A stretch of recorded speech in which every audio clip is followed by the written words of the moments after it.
What's the deal, my people? You know what it is. Don Tony Teflon, Phil Issues guy is in the building. He'll be right on in 1 second. He's just finishing setting up. I didn't want to keep you waiting any longer. I'm a little late already, and I didn't want to be too late. You know what I mean? So that's why I'm out here right now and everything else. Hope everything is good. Really did not get a chance to make sure my phone is on. Let me make sure it's the right mic. Yes, it is. All right. Perfect. What's up to everybody? We are here from season 4, episode 6 has ended. Well, for the people who have the app, like they should have, has ended.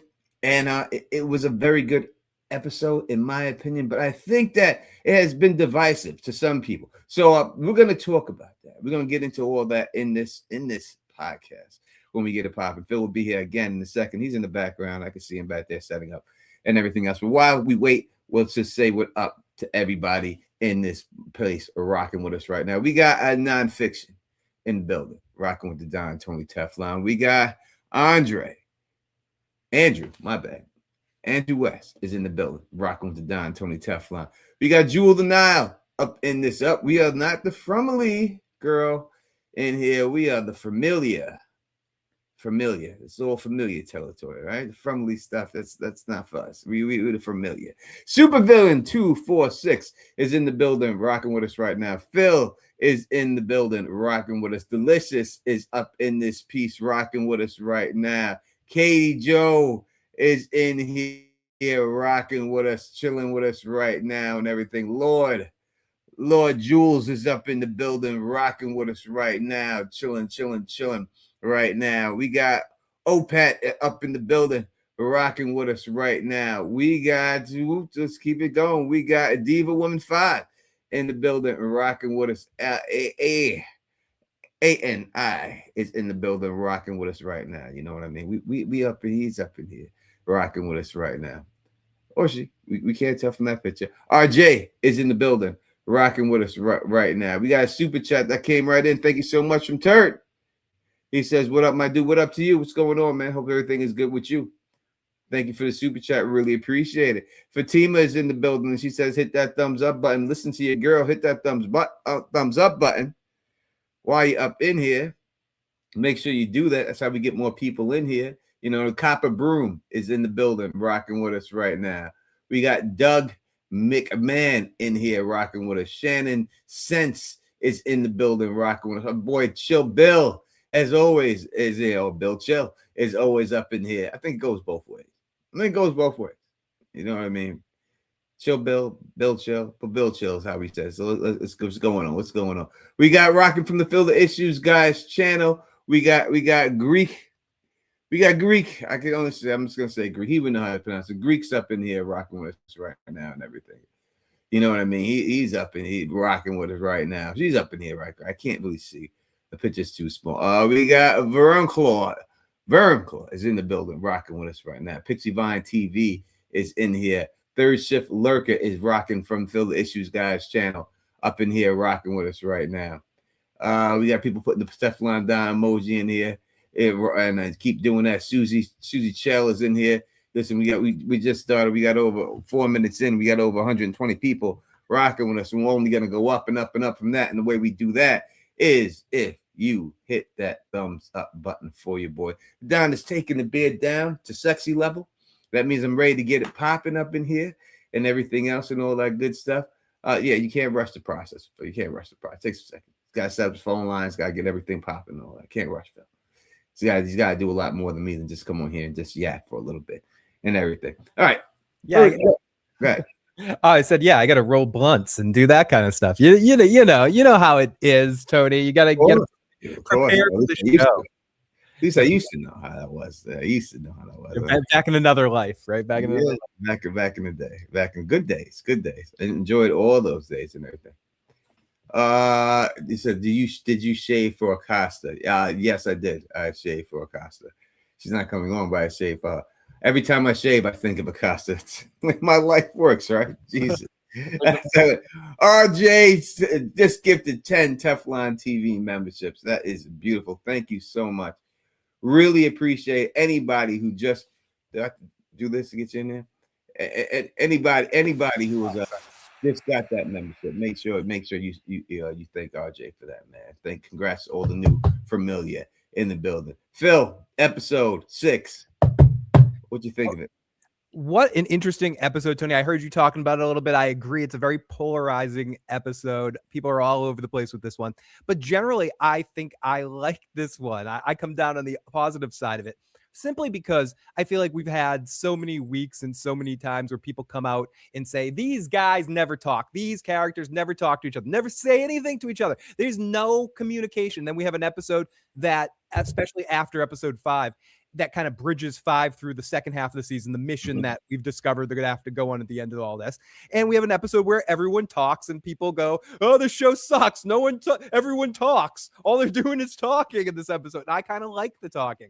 I like that Boyd didn't just straight believe him coming off a mushroom trip and that we had sort of some interactions. Was this my favorite episode of the series? No, I liked last week's better, but I feel like it's a necessary episode to kind of, move the plot along. There's some problems I have with it. I don't love the Donna thing. We'll get into that a little bit later. But for the most part, I kind of like this episode, and I think it sets up the second half of the season. And what's different about this season to other seasons, Tony, and why I like this better than season 2 and season 3 in general, even in an episode like this where not a lot happens, if you pay attention to it, it gives a lot of fucking information. We're going to get into this a bit later, and I know you got into this in your video too. There's a lot of stuff that was disclosed in this video, even little things like the car that the dude drove in on, or something that happened with Boyd with the Donna situation I want to get into with you as well. So in general, was it my favorite episode of the season? No, but people saying that this is like the worst episode of the series come on. Yeah. You can't make people happy. You give them what they want, they're still not happy. You don't give them what they want, they're not happy. That's just the way it goes. And that's the way it is and stuff. As you can see, I'm still getting over this cold. It won't go away, this cold. But I just don't feel like you can't make a show trying to please everyone. You have to make your show. You have to put the stuff out there that you want, and then let the chips fall where they may. And I think that's what the showrunners are doing. They're putting out their show. They're letting the chips fall where they may. And if people like it, they do. And if people don't, they don't. But they hope that people do like it. As for Supervillain says, do you and Acosta talk or keep in touch? Let me explain. Acosta is a fictional character. All right, it's not Samantha Brown. It's two different people here. So when I sit my love for Acosta, I am talking about Acosta, the fictional character and everything. I would really hope that y'all understand that and everything else. Acosta's in Tony's spare bedroom on a viewfinder. Everything that was said when we did the interview was I was referring to Acosta. If you go back and listen, I never referred to Samantha Brown herself and all that good stuff. And never referred to anything like that. Only referred to Acosta. So I keep in contact with a fictional character? I do not, unfortunately. I talk to fictional characters all the time in my head. Unfortunately, I don't. And we got another super chat here from Big EF. He says, Knicks will stab giant alien Wembley doll and escape the NBA's final wormhole. And N6, go Knicks. Sophie's fine. Let's just go Knicks. Let's just go Knicks. We are here. It is time to get the job done. It's time to get the job done. Yep. Tony, we have our first call of the night. We got John T from California. What's going on, John T? What's up? I'm the rope-a-dope guy last week, man. I like all the coverage this past week. I thought it was amazing. So I guess the girl, the man in yellow, the female version he's playing right now, Sophia. Yeah. When they were in the bar and she gave him the blood, and then she asked him. She said, "Do you ever wonder if this place was like a dream, or are we living in a dream and we just need to wake up, basically?" So I wonder if that's what happened to Boyd's wife. I wonder, did he come and do that to her in the past? Is that why she went crazy like that? And do you guys think that's what's going to happen to possibly to Victor's dad? Good question, John. I don't think that the man in yellow necessarily delivered the blood to Boyd's wife, but maybe secretly, and we're going to see that in a flashback at some point. But I do think and I'm curious what Tony thinks about this as well. They specifically did use the language about, do you think this is a dream? And if I remember correctly with Abby, she was saying something similar to Boyd. What if this is a dream and it doesn't matter? So I do think there's maybe a similar way of which this place was breaking, that is going to eventually break Henry to what happened with Abby. What do you think, Tony? It just shows that the man in yellow is Martin. And when you look at everything between the man in yellow and the boy in white, we can see who they are, right? So the man in yellow is Martin. That's a physical form, but he's also Abby when Abby comes to talk to Boyd. So we say that that's it because we see that they all have said the exact same thing. And then you would go over to the boy in white, and it's possibly that the boy in white is Dead Tom, and the boy in white is Father Kotri coming to these characters. And that's the way I would look at it. Now, as for will it make him go crazy? I think that it's more maybe a puppet control. Maybe she can control him. We've seen in the trailer that she's on top of somebody and she says, now this is where the game starts. Now it's time to play. This is where we have fun. She said something like that. And I do believe that she's on top of Henry in that situation. Now, as old as Henry is, to have that woman on top of him, it does seem like it would be fun. But I don't think it's not going to be that fun for him this time. I think it's more form of control. Now, could he go crazy? 100%. We know that Victor has a gun. That's the exact same gun that he has in his house. So would he go crazy? Maybe he would. It starts a little mayhem and menace. I could see that happening. But I think what they're trying to tell us is that the man in yellow is Martin, and the man in yellow is also the Abby when Abby comes and visits Boyd. That's what I think it is. People above him. There still are people above the man in yellow. I do think Henry's gonna go a little not nutsoid, but he's going to maybe not even get to that gun. But I do think that gun's going to come into play, and it's going to be Victor stopping Henry from doing something horrible. Or he shoots Victor and kills Victor. Or, it's going to be the other way around, Tony. I think it's going to be the other way around. I think Victor's going to shoot Henry and kill his own dad. We've seen it though. We've seen Boyd have to do it with Abby to see it's going to repeat history. It's going to repeat history. I truly believe that's going to happen. I think he's going to have to put Henry down. I think it should be, if it was me, I'd make Henry shoot Victor, wound him, realize what he did, and then off himself. I could see something like that too. I do think this leads to Henry's death though by the end of the season. Yeah, Henry won't make it. Henry's not making it out of this season. We got Fatima calling in too as well, Tony. I'm conditioned to saying your name right. Welcome to the show, Fatima. Hi Phil. Hi Tony. Hello. Okay. I just have a question. I just want to get your take on it, or you guys' take on it. So, do you guys think that Donna had an actual heart attack? Because the way she fell and just was out, like, it didn't seem like a heart attack. It seemed like she was walking and it seemed like she was just pulled out of her body or something. And then she was just gone because she didn't have a pulse. She was just gone. And then all of a sudden she came back. So it just felt like, I don't know, as if like, you know how Tony said like it was like a simulation or a Hall effect or something. But it just seemed like they pulled her out her body. And then even when she woke up in the bed, she had this expression on her face as if she was like saw something or she was afraid or something. So I don't know. I just wanted to get you guys' take on that. Great question, Fatima, and thank you as always. So, what do you think, Tony? What do you think about what Fatima asked? No, I think that she definitely had a heart attack. I think it was just the stress. She almost got killed by the monsters. She then hears about this nightmare thing. I think that we've seen Donna breaking down over the past couple of seasons. We can see that. You know what I mean? I would say that Donna, anyone in that place is not living the ideal lifestyle. So I think that what they're trying to show is that, and there was a lot of drinking and smoking in this episode. Like everybody was fucked up in this episode. There was a lot of that. They could have subtitled this episode "Everyone Drinks." Like everybody was on the sauce this episode. I think they're just trying to show that, there's other things, real life things. And I think it's a motivation for Boyd because he has a health condition. So it motivates Boyd now that he sees her in a health condition, his health condition. The time is going to run out. You can't depend on someone like he wanted Kenny to take over for him. Can't depend on that. So you have to get something started. And I think that when it's all said and done, what happened here is that Donna died for a second. And whatever she's seen when she died is what's going to be important. Now, did she go on the other side? Did a soul get stuck somewhere? Did she see something? I think that's what they're setting up with Donna, to tell what she's seen when she actually died, because she was dead for a second and then they brought her back. So what happens to the souls when they die in this place?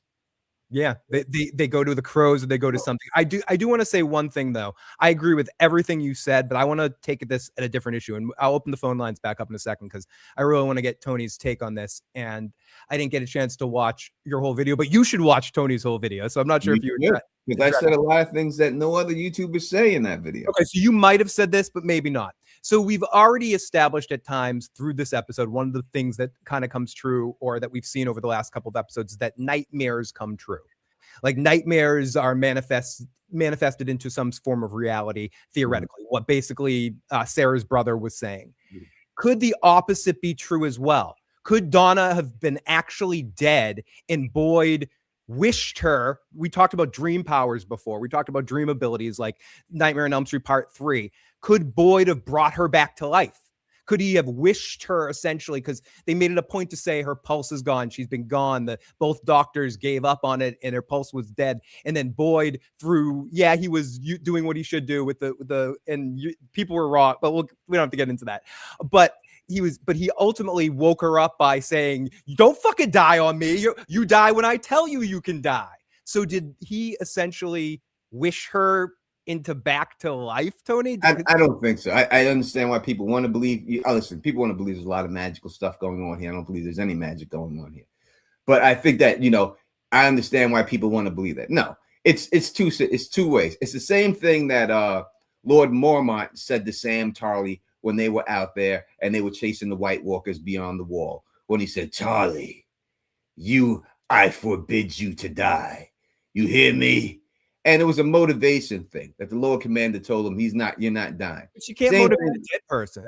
Yeah, same thing was going on here with Boyd in a sense. I dealt with this in my life, actually. With my kid's mother, she came down with meningitis. And most people don't survive meningitis, and she had survived it. And I remember when she was in the hospital and she was still not out of the woods, but she was better. She was out of quarantine and we can go visit her. All her family members were in there and they were all on her. "Oh my God, Faye, oh Faye, blah, blah, blah." And I went in there, and when I went in there, I was just like, what are all these people doing around you? Ain't like they're around you any other time. I said, I can't believe these people over here. And I acted regular. And she laughed about it, that the stuff I was saying, because that's just who I am. And I say the regular stuff because I don't want to be in there. "Oh my God, I can't believe. Oh, thank God." Well, everyone else was like that. I was like, what are these people doing? We haven't seen these people in years. Now all of a sudden they want to show up to the hospital. Who are these people? What's going on here? So I acted regular. That got her to smile. That got her to laugh. That let her know that, when I'm talking real. I think that's what Boyd was doing. He was just talking real. That's Boyd. That's who he is. If he would have just been like everybody else in that place, that would not have been him. So I just think he was just doing who he does. I hear you, Tony, and I've been in similar situations, but she was actually dead for 7 minutes. Like she wasn't alive. There wasn't any pulse. I agree with you. That happens all the time, Phil. I mean, that's not an unnormal. I'm not saying it's magic or something. I'm saying it's theoretical that if nightmares come alive here, dreams come alive here too. I think if that's the case, his wife would have came back, right? Or he would have been able to save her, or something else. I think he would have dreamed that. Her hand came back. Huh? Yeah, her hand came back. I think he would have been able to dream that up a little bit better. I don't believe that Boyd had any magical powers that he could just bring people back, because there would have been a lot of other people who'd have brought Father Kotry back. I mean, to save Father Kotry. He keeps coming back. He didn't bring him back then. He was wishing the blood stopped on his neck the way he was holding it, but it didn't. And he died, right? And I just think he was just talking real to her. And that's the way I act when people get sick and everything else. I talk real to them. I'm not one of these guys like, "Oh my God," I'm just not that dude. I gotta talk 100 to you. You know what I mean? And I think he was just talking 100, and she came back. I didn't think she was gonna make it back. I thought Donna was dead. Yeah, I thought you were collecting points. 2 episodes in a row that I thought Donna wasn't going to make it. Now I know she can't die. Now it's over. Now the whole Donna thing is done. We will get to all your super chats, I promise. So y'all keep leaving them. I promise you I'll read every one of them. and we'll get back in there. Everything else. Tony, now she's surviving to the end. There's no way you had those death draft points. You had those death draft points in your hand 2 episodes in a row. You're ready to take a bite out of that sandwich, and someone ripped it out of your hand.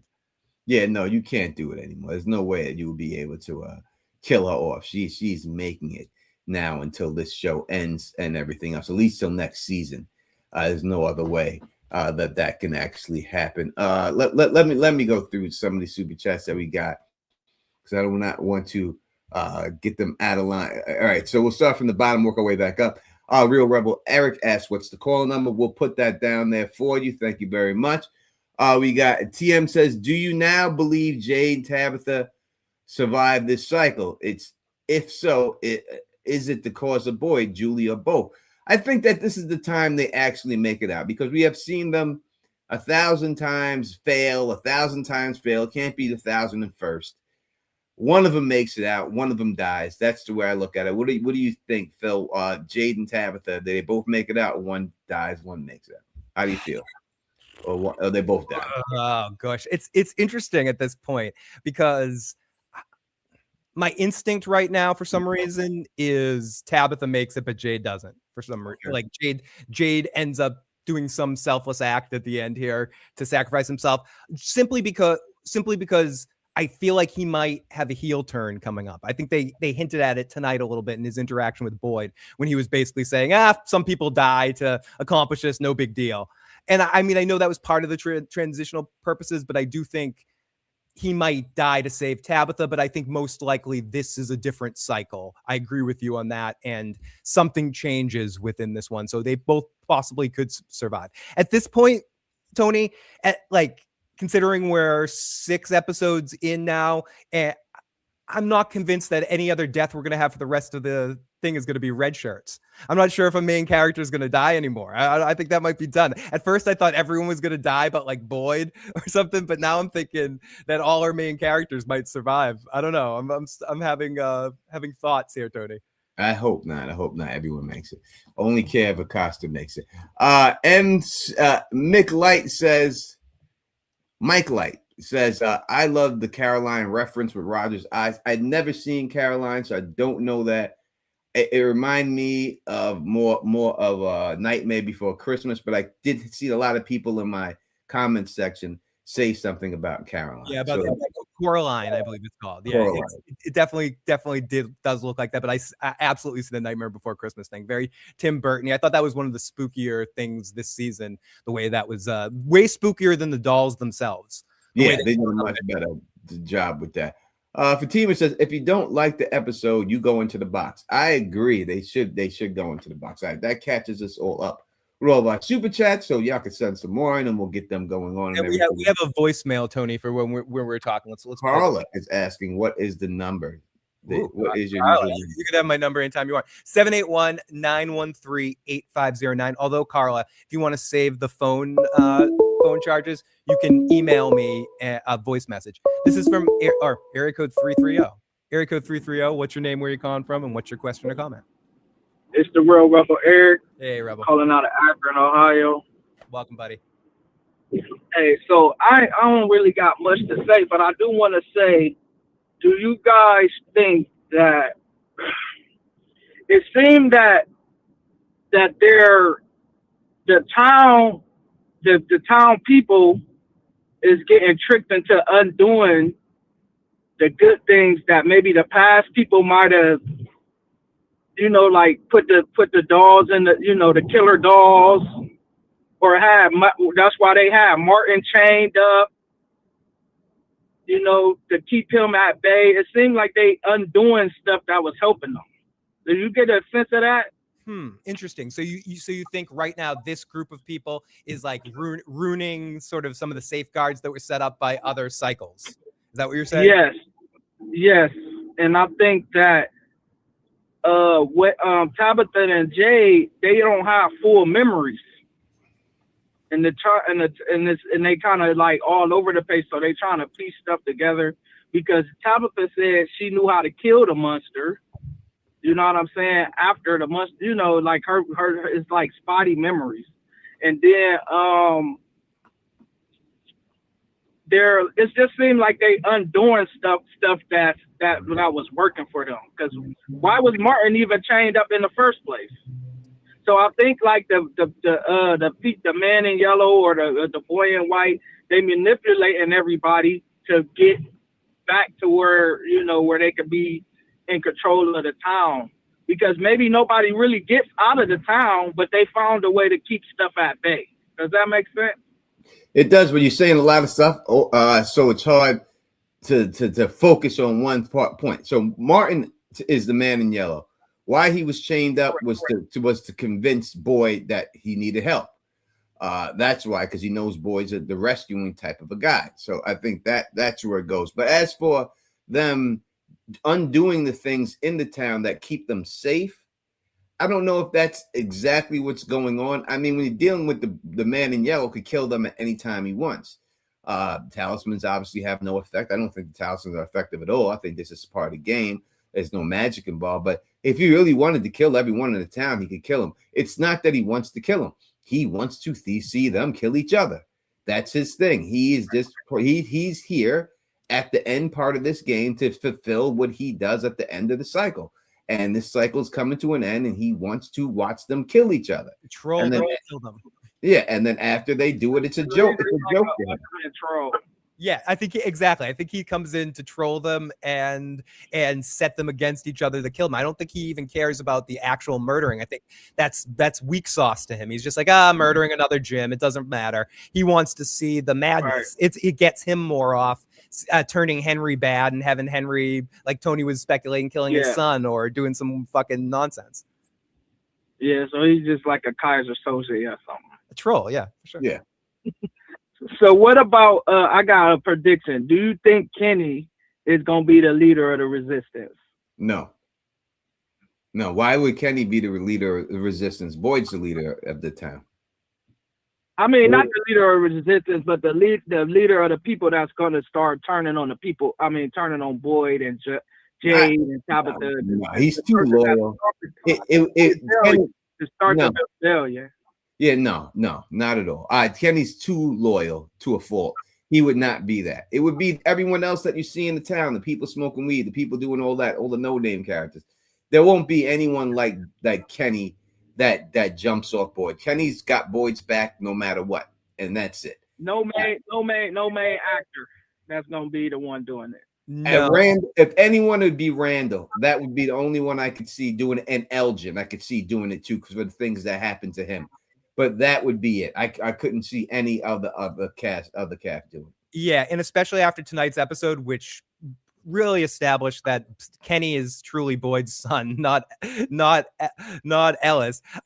This was a really good Boyd and Kenny episode. You saw how well they worked together, and I think they reestablished their bond, kind of like what Tony you're talking about. Like they showed it extra in tonight's episode how they worked together. This might have been the most they worked together since early season 1. They were in lockstep. Kenny was asking all the questions, looking at Victor's picture while Boyd was pressing him. They were doing the good cop, bad cop thing. They were working as a team, and they seemed like father and son. So I don't think Kenny would betray him. The reason why I was saying Kenny, because he seemed like the one that lost the most out of the people. Yeah. He lost his mom, lost his dad. You know what I mean? He lost his girlfriend. You know? Yeah, and I do think he's going to. We've talked a little bit about the breaking Kenny. I think they are this place eventually will break Kenny, but I don't think it's going to break him by hurting other people. I think he's just going to have a fuck you moment and cave into this place, a Mr. Echo moment, if people know Lost, where he just says fuck you to this. Yeah, I know. Where he just basically says fuck you to the smoke monster and just takes it, you know. And I wanted to say one more thing. I felt like Dinah died, right? But I was like, if she died, I kind of wanted to see what was going to be her nightmare monster. So I was kind of Dale coming back to life. That's her nightmare monster. Dale coming alive in the pool, being like, Donna, get me whiskey. You know, it's gonna be something with a pool head. Yeah, dude, that's the fucking nightmare for Donna.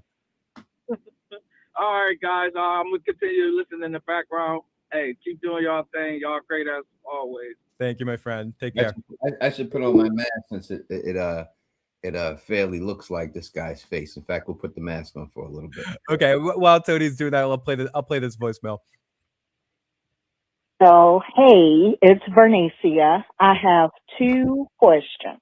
Do it. 1, when the man in yellow / Sophia saw Henry walked into the sheriff's station, asked where Boyd was, and then walked back out.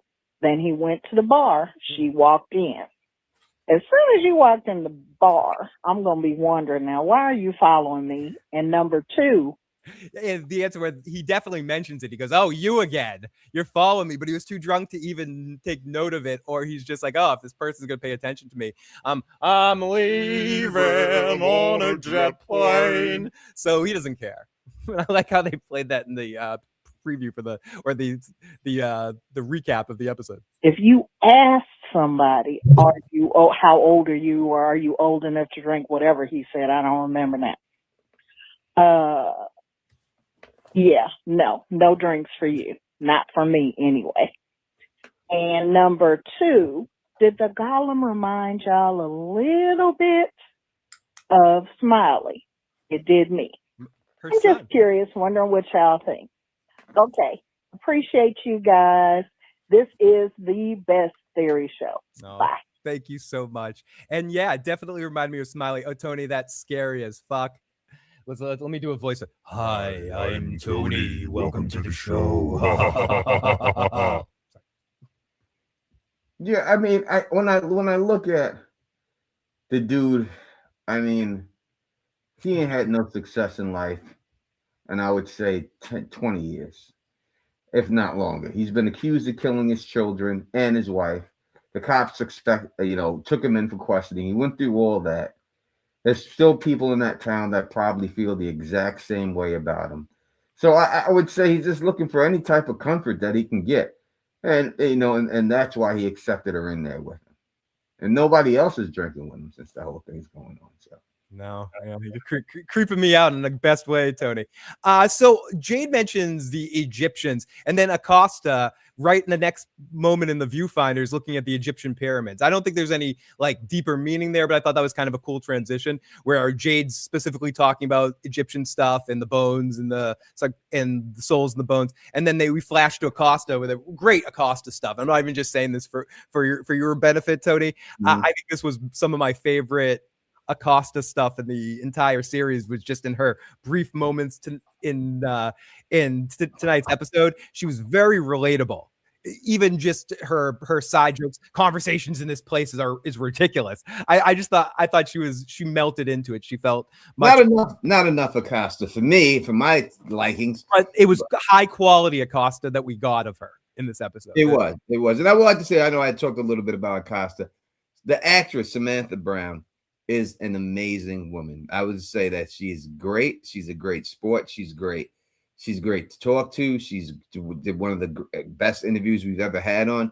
She's just a really nice woman. And no, I was a fan of her before this show. I've watched every movie that woman has ever done that I've been able to get my hands on since I followed her career for a very long time. So I was just excited that she even got casted in this. It's not like the first time I've ever seen her and stuff.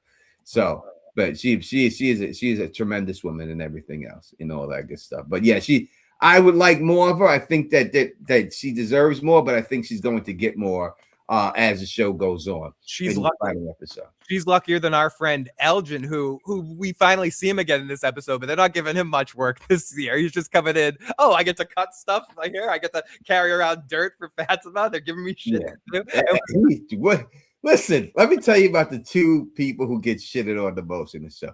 This so happens to be the 2 black men in this shit, right? So you got Elgin, who's in here, he's carrying around dirt, dropping the bags off. They can't even give the guy a fucking eye patch. His eyes fucked up. His head's fucked up. I mean, he's fucked up. He's done. Then you got Boyd's son Ellis. They got this dude looking like a ball sack in here. He goes in there. He gets attacked by the creature monsters, those doll monsters. He lets this dude's hand get ripped off. His head get ripped off. He doesn't try to stop him. He leaves the room, And then when he leaves the cabin, he shuts the door. Like, why are you shutting the door on the dude? You see the monster attacking your boy in there. He leaves the room, and then he shuts the door behind him. Y'all don't go back and watch it. You see it. Like, why are you shutting the door, dude? Like, why? You giving him privacy? There's no need to do that, man. No need. I think Elgin's not long for this show. I think he's the one who gets it when it's all said and done. I think he's the big death of the season. You know what I mean? We're doing them both dirty. Let's get these black guys something better to do, man. They're doing them better.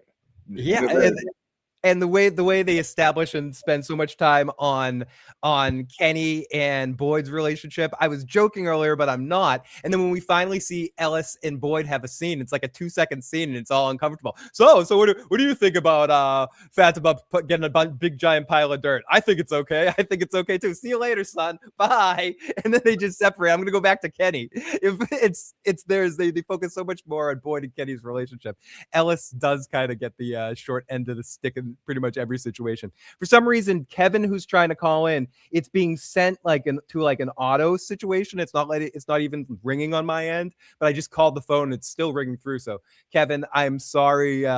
Please call in, Kevin. And I'm assuming your porn stash. Wasn't that the porn stash's name, Kevin? It was. This is Kevo, 1988. He's saying he called in Kevo. Yeah, I can see it on my actual phone that you're trying to call him, but it's not popping up. Maybe this is you at 662. Area code 662. What's going on? Welcome to the show. What's your question and who are you? My name's Kevin. I'm from from Mississippi. Welcome, Kevin. Sorry, we're having trouble getting you through. I'm glad we got you through. Welcome, Kevin.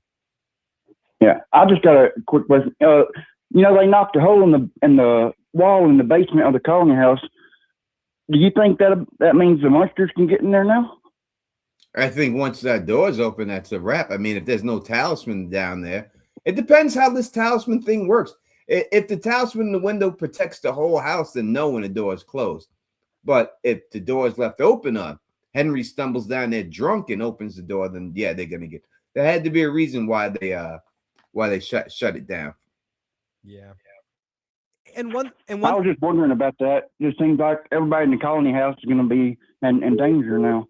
Yeah, and one thing that we don't always talk about, but Tony talks about this a lot, and I agree. Like the fifth dimensional creature situation, that isn't necessarily like a creature that has omnipotent power, fourth dimensional, but it's somebody seeing and watching everything.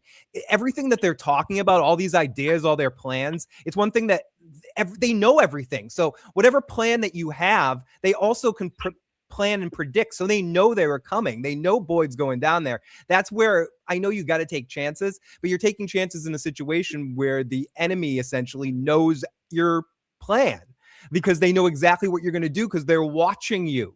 You're basically, you might as well, if you're not on camera, being like every moment of everything you do being chronicled by the fourth dimensional creature that's sitting at the desk, or maybe not, but sitting somewhere analyzing all this.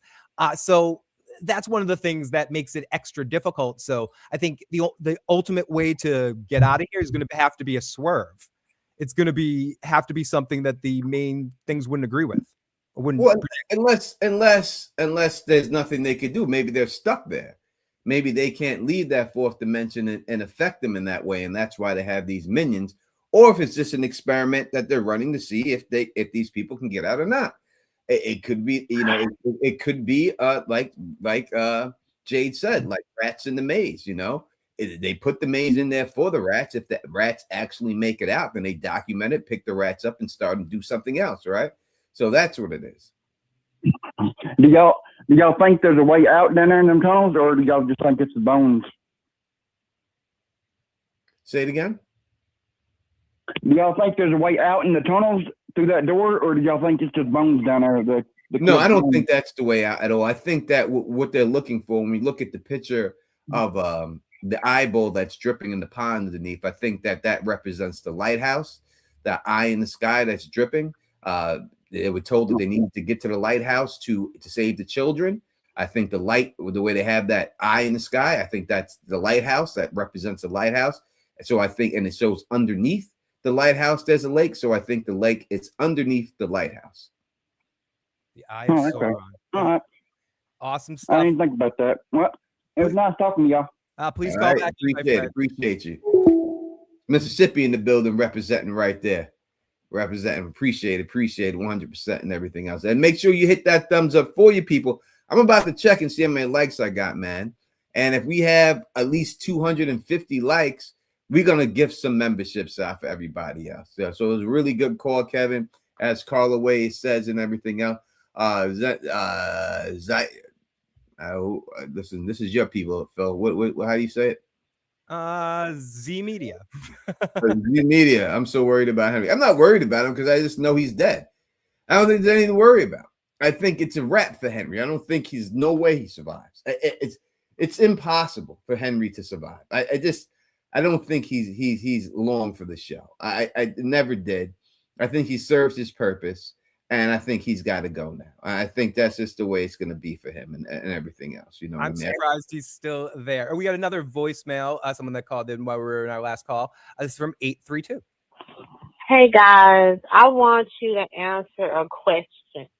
Why is it these people keep listening to these dreams and they don't put that to the side and look at Victor's drawings and talk to the kids and get together and figure it out? How are some bones gonna do anything? It's obviously a trap. I don't understand that. I can figure that out, but they can't. Is it a help? Is it a trap? Help, Tony. Help. 100%. It's a trap. I said it in my video. I'll say it again. It's a trap. It's not there. They are planning on the hubris of Jade. They've already said that Jade thinks he's the smartest person in the building. It's all a setup for to get these bones aren't going to do anything. They don't mean anything like that. It has nothing to do. Again, Jade is falling for what I think a lot of people in the audience is falling for, this whole mystical element of it, when it has nothing to do with this. In the end, it's going to have nothing to do with the supernatural situation. Jade is falling for it. Oh, we got to get these bones into the special water, and that's going to unleash the place. It's not unleashing shit. It's not going to happen.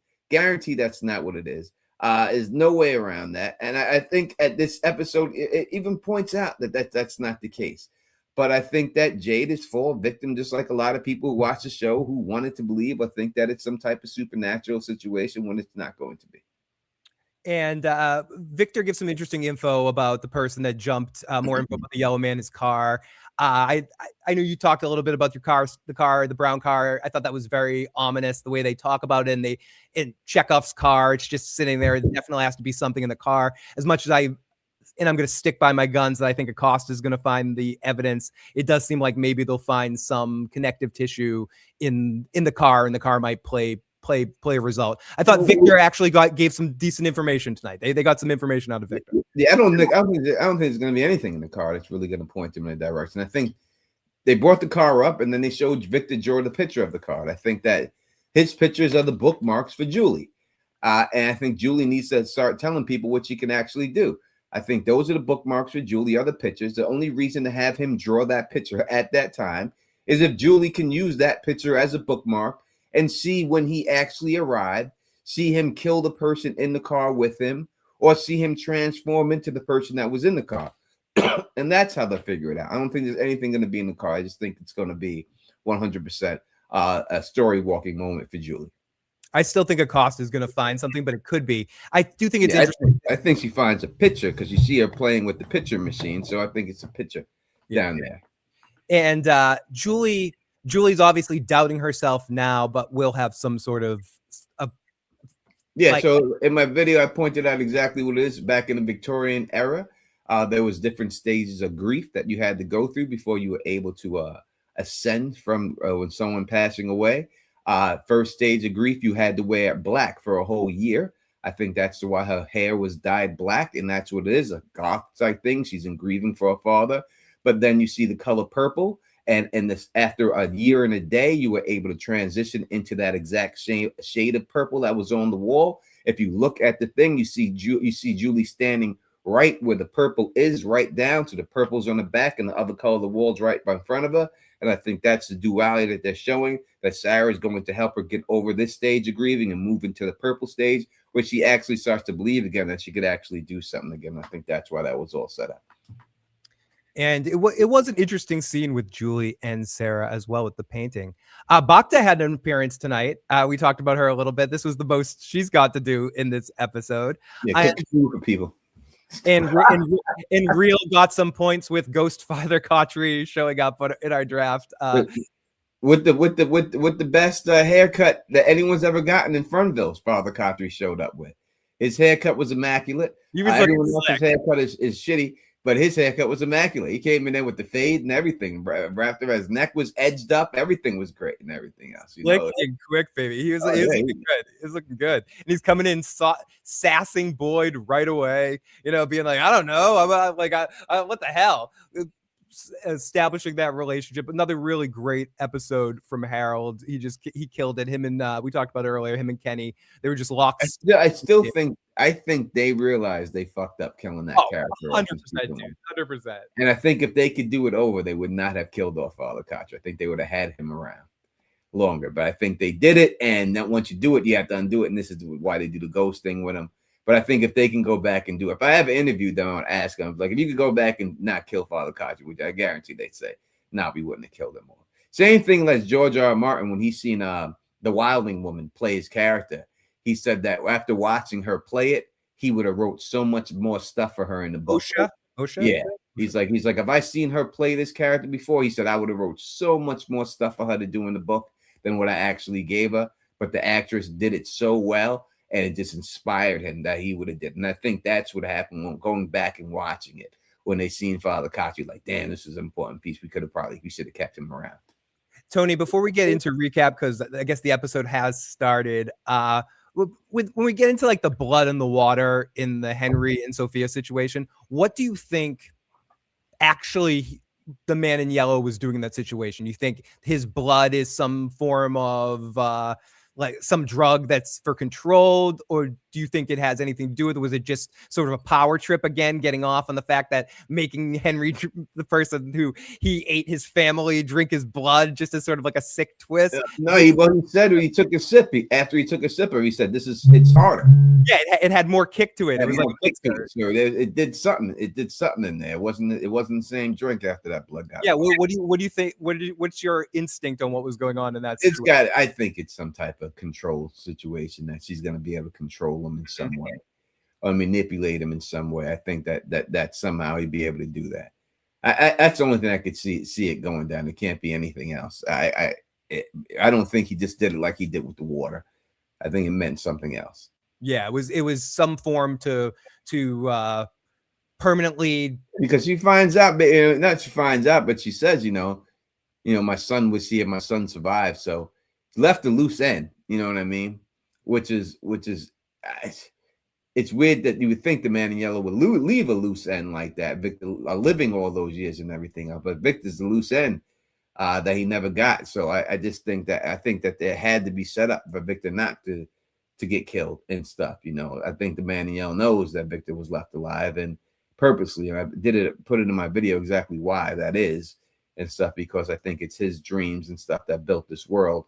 And they need one kid alive to do that, and that's why they had to keep him there and everything. But I think it's a wrap for him. He was brought back for a reason, and he's gonna get got. Like all Tabitha's husbands, they all got to get killed. Yeah, he's gone, and I mean, he could have needed Victor alive to do some bidding for him or collect clothing and put it around. One question I have, and I don't know if I'm thinking too small here or thinking whatever, as I'm prone to do, but and I know it's only been a couple of days, but Sophia also hasn't changed the clothes.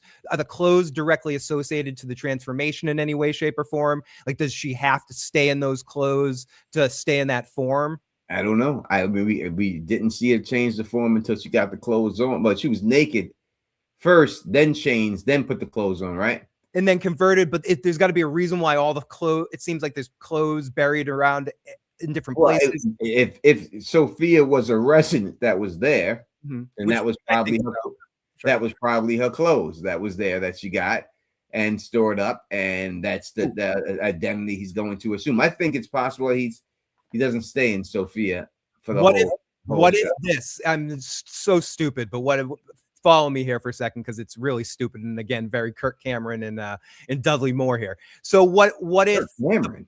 I was thinking about that movie, Vice Versa, like where you're switching places and stuff like that. Oh, all right. I was So- like, Tucker Daily. One day, yeah, and they did that. That's what it is. So with like the switching places thing. So what if the blood is what he needs to do to become the person, and the blood somehow he's going to turn into Henry or something, like he has to feed the person blood to be able to turn into them. Oh, well, a DNA situation. It could be like he has to drop the DNA into the person's body to be able to turn into him at a later date, and then he's going to kill Henry and then become Henry at a point in time. I don't know. Maybe I'm stretching. Yeah, maybe he takes. I listen. I could see him taking another form before it's all said and done. I He mean, could she take said Henry when she came on here, she said that her line would be "Catch me if you can." Would be that would be a line for there and everything else. You know what I mean? Yeah, it was a magical skull and vice versa. I'm sorry. Yeah, you're right. It was Dudley Moore and Kirk Cameron. It was a magical skull that switched them. I was wrong. Thank you. Thank you for remembering that movie. And I'm not completely insane. Ramsey 5090. Thank you, buddy.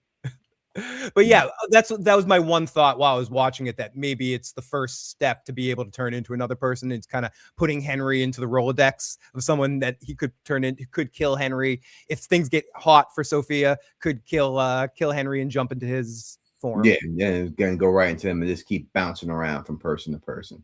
Yeah, that would be the best way. I don't want to see this actress Sophia go though. So me neither. She's eating it up. She's eating everything. It doesn't matter.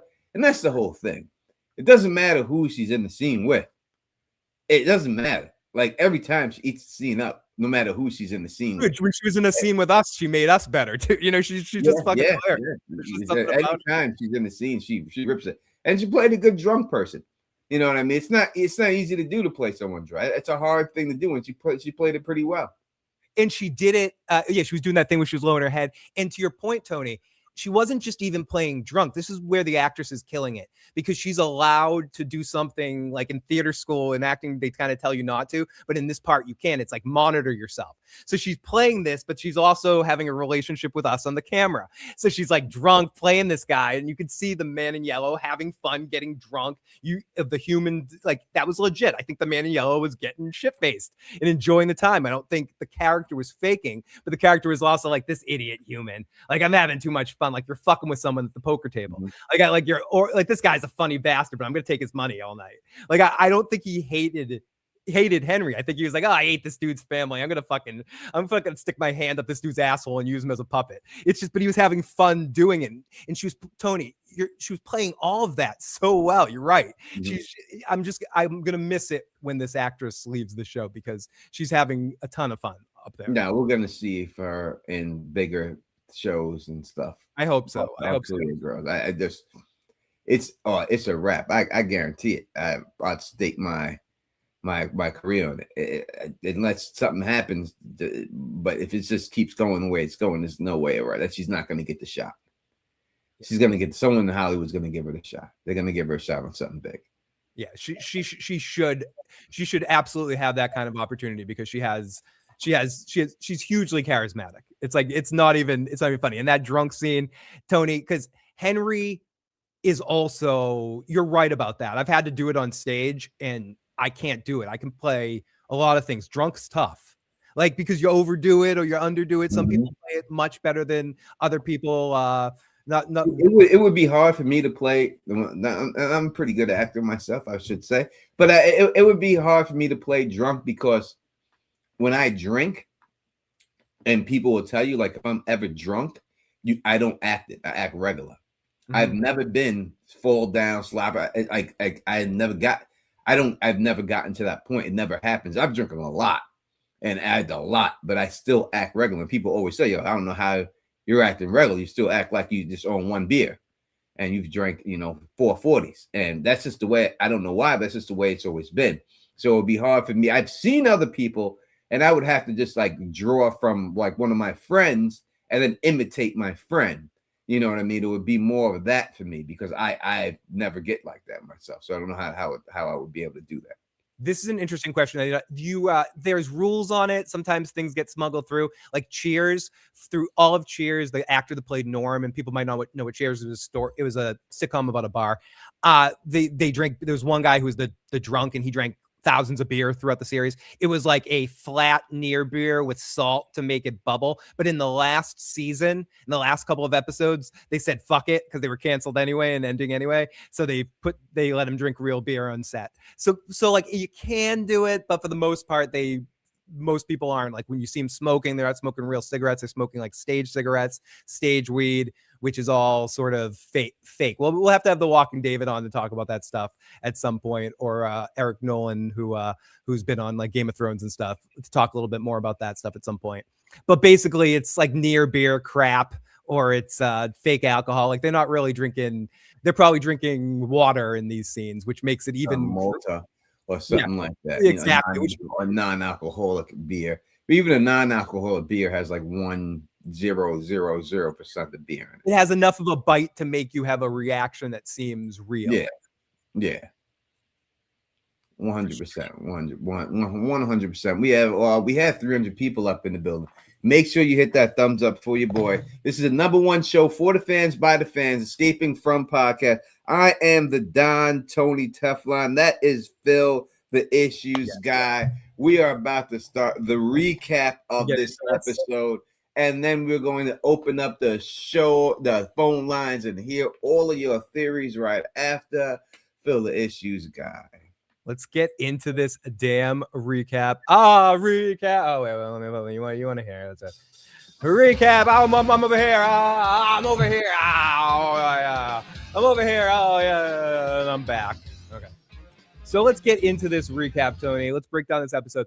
We open up to Jade and Boyd arguing about how Jade wants to get the bones, wants to smoke some bones with the kids. Get some bones for the kids in the underground. And Boyd's not buying this tripping version. He's just like, we're just going to get people killed. This whole tripping thing is a little shaky. He doesn't believe last episode. He didn't watch that shit. He says, I skipped a week. I'm not watching last week. And Jade is like, why? And Jade makes a very good point. And I agree. I know he forced the issue, but he's like, if I was going to trip and go through all of this and we're not going to listen to it, what's the goddamn point? Like, what is the point? I kind of agree with Jade on this one. If he was going to go through that whole trip and find something and you're just not going to listen to what he's saying, that kind of, like, I understand why Boyd was dubious about it, but because he ultimately says at the end, I can't do this on faith. I need some hard evidence that this might be real. But still, like, if you're going to let this dude trip on shrooms and go on a spirit journey, you got to at least listen to what he has to say. Well, I think it's twofold. I think they're both right and they're both wrong, right? And two people can be right at the same time. I think I understand Jade's point that I'm doing all this, so why did I do this? But we're not going to use what I said. But we have to also understand that Jade's only been there a month or so, all right? 2 months the most. Boyd's been living with these people for, I would take it, years.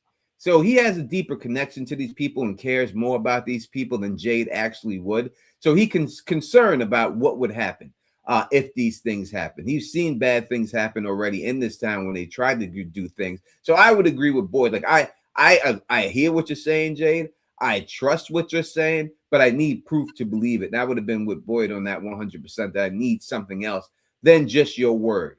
I'm not that I don't believe your word, but I need something else. But what you're asking to me, this doesn't work and everything else. You know what I mean?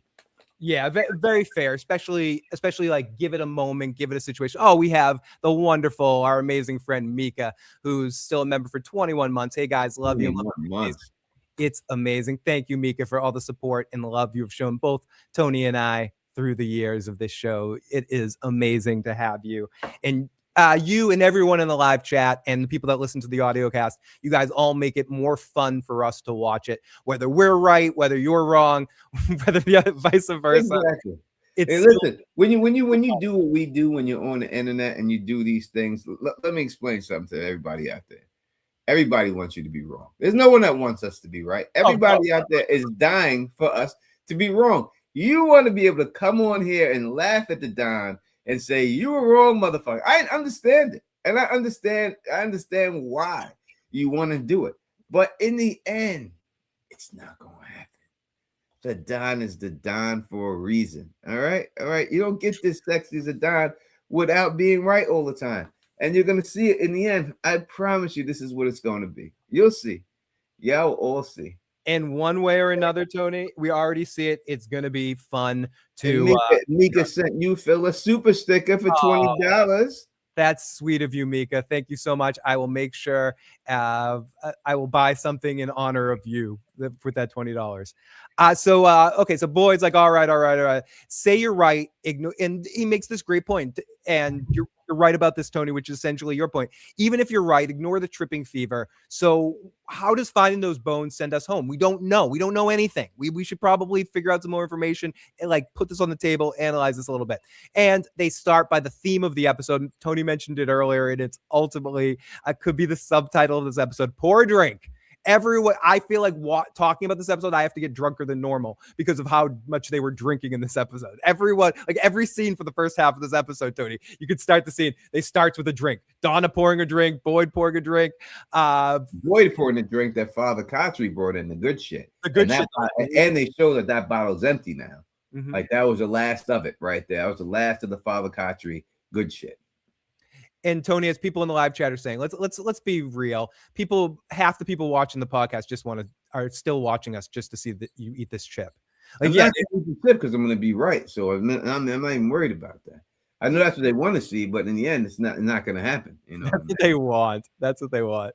But there was so much, Kimberly. There was just so much sipping in this episode. Like I have to drink. Everybody, every second, every scene, everybody was drinking something or smoking something. Yep. And Phil approves. I approve. I don't want to talk about myself in the third person like that. Phil approves. Phil approves you drinking. Phil approves of you drinking. You can. Phil's getting angry. Put that in a t-shirt. Phil's getting angry. Pretzels. These pretzels are making me thirsty, Tony. Pretzels are making me thirsty.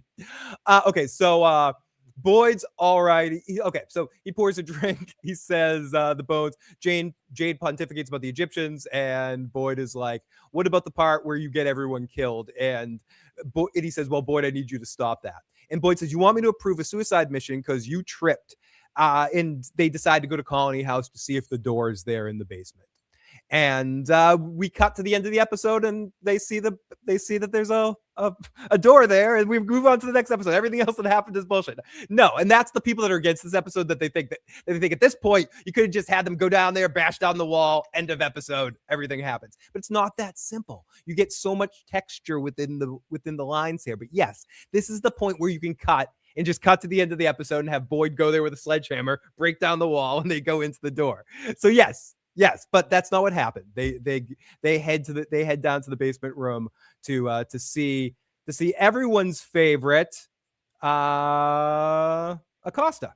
No, just mine. Fuck everybody else. And we get a fun situation with Tony. I assume you had these two because I had one. I had that friggin' the same one. I had one disc my whole life. I didn't have one of these. The viewfinder, I'm not sure if the one Acosta was looking at was one of the ones that has one picture or multiple ones. I had the one that had like a little disc with like a bunch of different images, and you put it in the top and you pushed a button and the viewfinder went around. Yes, viewfinders were a thing, and they were fucking amazing. They also had those little the first naked body I ever saw in my life. My grandfather had in his upper desk drawer a little a keychain. And you looked in the hole of the top of the keychain, and it was like a naked woman in one of those viewfinder thing. That view of viewfinder stuff was huge for years in many different ways. It definitely was. I would say that the whole reason of the viewfinder is, and I've mentioned this in my video, y'all can go back and watch. I'm not going to give the exact dates here, but the viewfinder was a tool that was debuted at the World's Fair. Yep, that's when it first made its debut. And when you look at what it was like 1940 something. Okay, but when it did date 1919, I had that technology in 1919. But like 1940 something it was and stuff. But when you look at the viewfinder and you see what it is, let's take a look at the viewfinder and you see it. Number one, it looks like what does it look like? It looks like virtual reality headset. In fact, that's the exact mold that they used to create virtual reality headsets was from the viewfinder. In that year of the World's Fair, that what the World Fair was about that year was how virtual reality would change human existence in the future. That was one of the main themes of that. And when you look at what that viewfinder is and what it does, it actually takes a person that's supposed to be 3D pictures inside and allows you to view a 3D world and forget about the world you're around. When we add all those things up and we look at that, we can see that what's going on in this situation is good chance that this is a holodeck type situation going on here. And that is what the viewfinder is meant to represent when it's all said and done. Yeah, we'll see. I love every time you say holodeck because it gets the Star Trek reference out without me having to say it, because I need a Star Trek reference in every show I've ever been in. So I appreciate the fact. The king of Crank donated $20 to the Don Tony Tef line. He goes, what if From is a VR, AI, RPG where players explore the town, uncover mysteries, and escape? Victor's drawing a lore. Portals enable fast time travel. The town adapts to your actual fears and dreams. Fail and the simulation resets. Listen, I just said it basically right there. I'm not going to tell you that it's not. I'm not going to tell you that it's you know what I mean, that it's not going to go that route. I hope they don't go that far with it where the people have virtual reality headsets on and they're just playing a game. But I do think that they could be living in a type of a simulation like that. What do you think, Phil? I don't know if we're playing the game we were talking about. This might be one of my least favorite situations. I hope it's not a simulation, but it could be. I think it's more of a repetitious in this area going through these steps all the way, but I don't think I think the things that they're touching and feeling are real. I think it's a holodeck in the way that this place was. Well, no, holodeck, you could touch the things and it was real. You can, and you can eat them and you can die in a holodeck if the safeties are turned off and all that sort of stuff. But so I don't think all this stuff is simulation personally, but it is possible. I think the cool thing about this show, and we talked about this a lot, it's set up in a way right now where they know the answer, and there's a lot of ways they could go. And that's what gets me excited every time we do get answers, and every time and the fact that we actually do have an end date, because a year from now or a year and a half from now, we'll actually be able to answer this question. And, like, we don't have to wait. We know we're getting an answer. And so could it be a simulation? Yes. My instinct is it's not. It's more of a loop of some kind. It's what you think of a simulation to be, right? So let's say it's a simulation would be, this town is a simulation for the point that it's just basically a stage set, right? This town was put here. There's no wires inside of the wires. It's a fake town to make you believe that this was an actual town that existed. So the town so you could say that town is a simulated town, or a movie set of some kind. If you mean simulation like that, I buy it. I should reframe. I don't think there's like holograms going on here, or they're tapped into someone's mind, like all hooked into a matrix and seeing this on a screen like this is a computer simulation.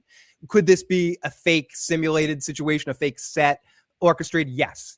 If by that definition, the way you just described that, yes. I think that is certainly a possibility. I just don't think they're all tapped into some mind matrix like a Romulan plot on a Star Trek episode to that extent. No. I don't think that they have headsets on and are doing anything like that. I don't think that's the case.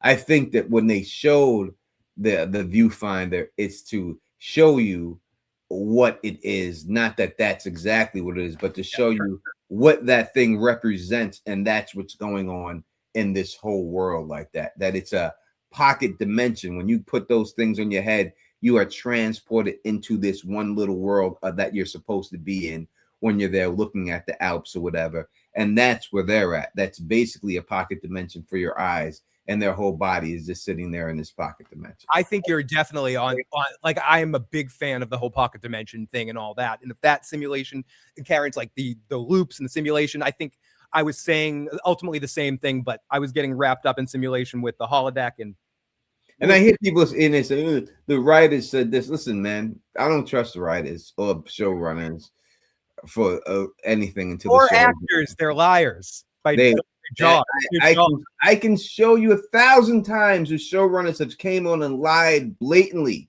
to fans to protect the secrets of the show. They're not going to tell you if that's the case. It would be ridiculous that if it was something like that they came right out and said that this is what it is. Why would they do that? So when people keep saying, "Oh, the showrunner said," it doesn't matter what the goddamn showrunner said when it comes to that. They're not going to give away their thing. Never going to happen. So I take whatever they say for a grain of salt until I see the end. Yeah, and I like how Boyd said, Acosta asks how these things were cool. Boyd says, no phones, social media for the Stone Age, she calls it. And I just felt old. I'm old. I know I'm decrepit. I accept it. Jade recognizes the basement. It looks like the basement into dreams. Boyd wants to, and Acosta again has an amazing line here. She's like, Boyd's, well, this is pretty organized down here. Yes, Boyd's keeping me busy so I don't kill myself. How's it going? I haven't slit my wrist yet. Then it's going pretty good. This was just perfect dialogue. This was written really awesome, very funny, well delivered, good bounce between Jade. I would say about Samantha is no different than Sophia. When you put her in the scene with somebody, no matter who the scene is, whether it's jokes with Jade, serious with Boyd, whatever it is, she outperforms these people when she's in scenes with them, or she holds her own against every one of them. And she's just amazing. And I just think that she just needs to get a better. But I think she needs a shot, and if she gets a shot, I think she plays like comedy wise ass even better than she plays like angry mad. But she's much better at comedy. Her comedic timing is brilliant. She's really good. And I thought this was the first episode that really got to show that off. Show a little bit of her character, right? Because she's not been able to. They just have her in there, not trusted. Now she's down there, and now she's not all upset. Now she's got something to do. So she finally got to not be angry Acosta. But Jade Yahtzee finds the door area, but it's not there. But what we did find, which again is funny in retrospect, we just see a giant suspicious wall that immediately, I think most people watching the episode were like, break down the fucking walls, dude. There's a big suspicious wall right there, but whatever. And again, this was very lost, Tony. Jade is like, it's supposed to be there. The island is supposed to be there. It's a very lost monologue for Jade there. As we get our intro as Jade is spiraling out, as Boyd is in the shot from the preseason image, looking pensive, the image that you see in all the thumbnails of Boyd up against the wall. We finally see that image. Maybe the door was metaphorical, but he still wants to go underground. Boyd asks sarcastically, maybe the bones were metaphorical too. Boyd says it's a suicide mission, and I'm not going to let people die from following a trip vision. And how many people are you willing to let die for your fucking thing? And Jade's like, maybe a few. I don't give a shit. And then Jade turns it around and says, how many are you going to let die for nothing? How many already died? And Boyd grabs him, shuts him the fuck up. It's like, dude, you talk shit to me again, I'll fuck you up. I've been in Oz. Like, don't fuck with me. He goes Oz on for a second. Well, it's Jade being too arrogant. Totally. 100%. He's being too arrogant. Yes, he's saying things, and I understand what he's saying, but there's a way to say things. You're talking about a man who had to kill his wife to save his son. You're talking about a man who's seen people's body ripped apart. He's seen his little girl's bodies ripped apart. He's seen everything. Jade just seen his boyfriend and cried. That's all he got a chance to see. Boy has seen a lot more than that, and has buried a lot more people and has done a lot of things. So for him to try to put that out there like he's not doing everything he can, is wrong, and that's why you almost guys asking for it. Yeah. Jade is the personification of that line from The Big Lebowski. You might be right, Walter, but you're still an asshole. Like, Jade does not have people communication, say the right thing at the right time. We saw it earlier this season with Tabitha. You pointed it out, where it was like he's coming up to Tabitha and trying to get on her right after way too early. Hey, Tabitha, can I come into the house? Hey, baby. He just doesn't know how to talk to people. And this is another example of Jade not being able to read the situation together. And but then Jade kind of says something important here. You can't hold it. How long are you going to be able to hold it together with grit and good intention? Eventually, you will lose this whole town. And he knows that internally. His memories know that eventually the town will go. You can't. And Boyd should have led with that. That's what you lead with. Exactly. Right? Exactly, dude. Exactly. You don't get strangled and all of a sudden then say it. That's what you lead with. You know what I mean? Like, hey, Boyd, I know your intentions are really good, but you're not going to be able to hold this together with grit and everything. You lead with that. You should have led with that, and that would have been 100%. And he's just he lacks some social cues in that way. I went to look for answers. I found them. Jade says, this is our shot. We got to do it, as Kenny comes in, and Kenny and Boyd head outside. Kenny asks what's going on, and him and Boyd head outside. He catches Kenny up with the bones. This was a great scene between Kenny Boyd. Kenny asks him what he thinks, and Boyd tells him about the reincarnations and the bones and all that stuff. And Kenny's like, oh, what do you think about this crazy shit? And Boyd says, obviously, if I didn't have worms in me and I didn't find magic rocks that protect me from monsters, I might not believe this, but now I'm not too sure. That's fucking great, Tony. You know, that's logical, real thinking about how someone that thinks like Boyd is established would think about that. And what we always say, like, you can't believe things right off. And I think it explains it, because even if we were in a weird situation and you've seen some weird shit and I've seen some weird shit in my life, if you're telling me some crazy shit at first, I'm going to be like, really, dude? Like, you get to take into account no matter what I've actually seen in my life. So you actually got to see him sort of rationalize. I don't know. I like that. I don't know. Yeah, 100%. Listen, and he said, I wouldn't believe it, but after I seen some shit here, who am I not to believe it? But I need a little bit more before I risk people's lives. And I think in the end, it'll be the downfall of them all. It'll be the downfall of Jade, this whole thing. This will be the end of Jade. Yeah, I'm with you. And that's what I was saying earlier, too. I think Jade, Tabitha makes it, Jade does not. Tabitha breaks the cycle.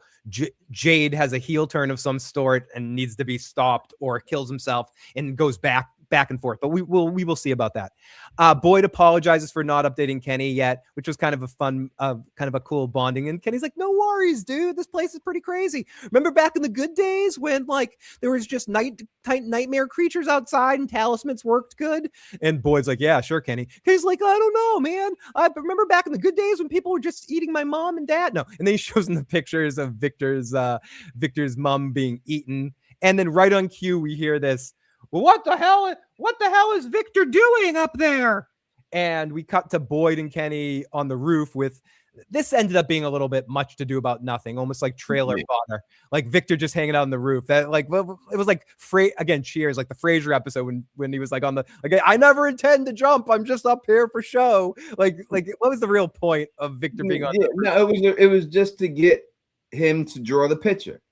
They needed a way to get him to draw that picture and have a reason to draw that picture. And I think all this just leads to that picture and him drawing that picture with there.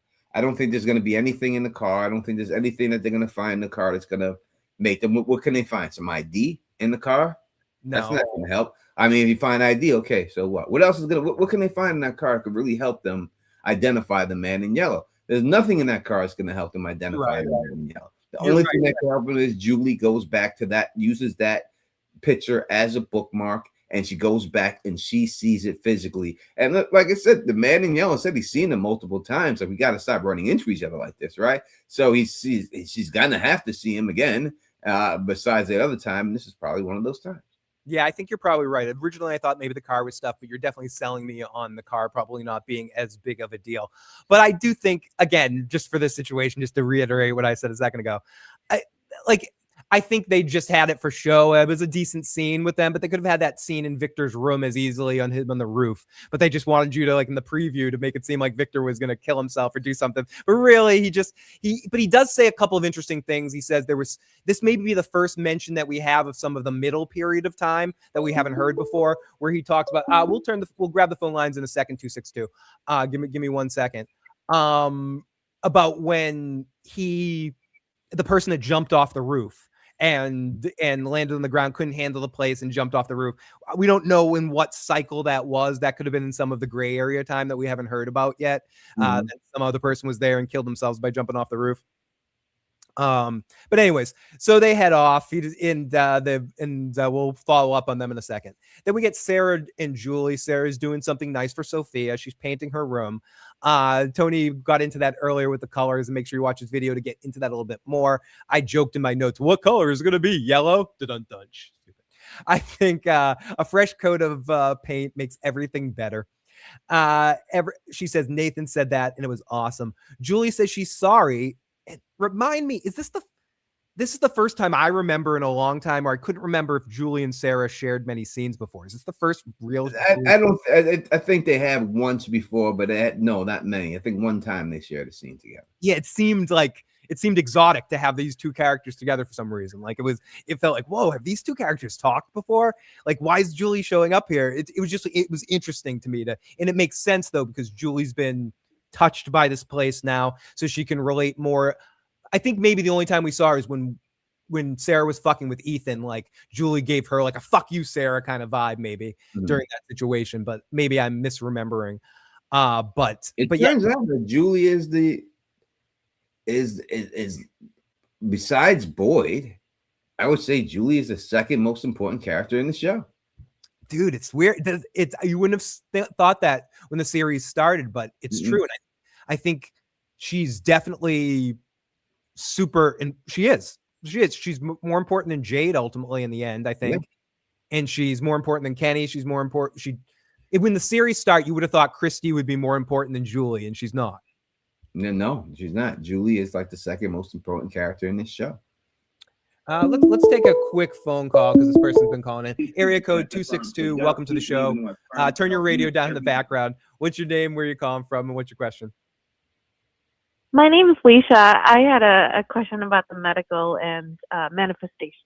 Please go for it.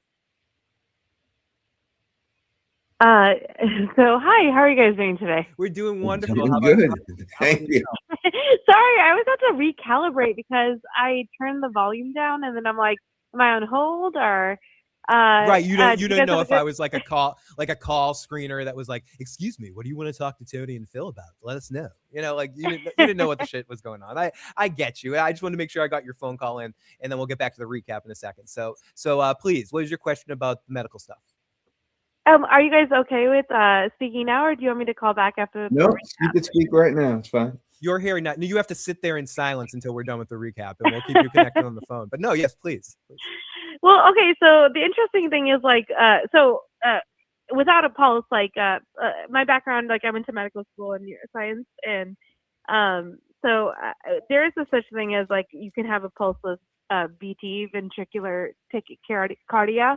And you do you use epinephrine and like you basically do CPR to like you're not considered dead if you don't have a pulse is what I was saying.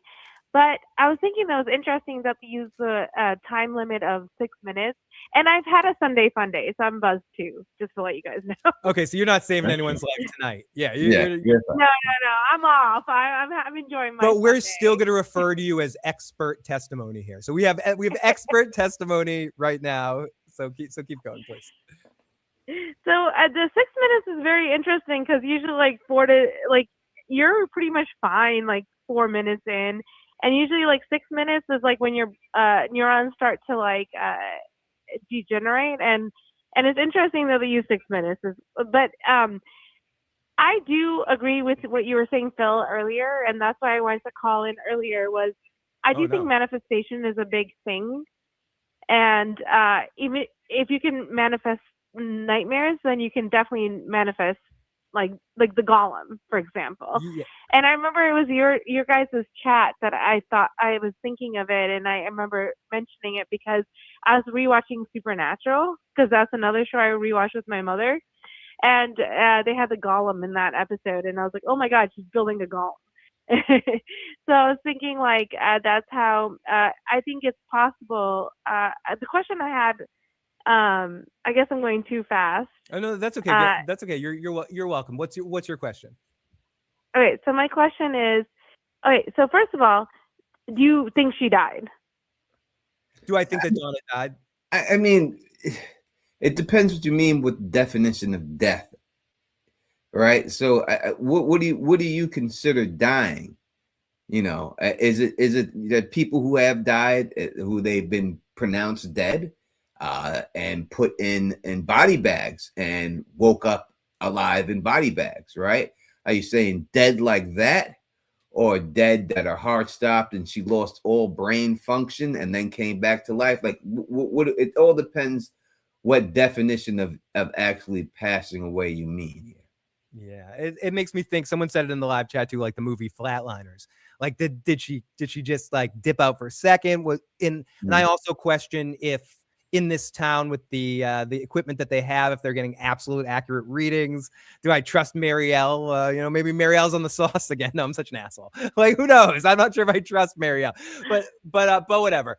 So I personally, I think she was dead, but we'll have to see. Like I mentioned what I thought earlier. I think she died and Boyd manifest brought her back is and I might live to have that one wrong. I might be the chip on that one, but it seemed like that's what happened. Yeah, I don't see no Well, man. and Tony earlier, he was saying like, well, if he knew that, he would have brought Abby back, for example. But I actually disagree. Like, I think like sometimes when you, I hate comparing, or I don't hate it, but I do compare it to Lost, even though they're two different episodes. I try not And to.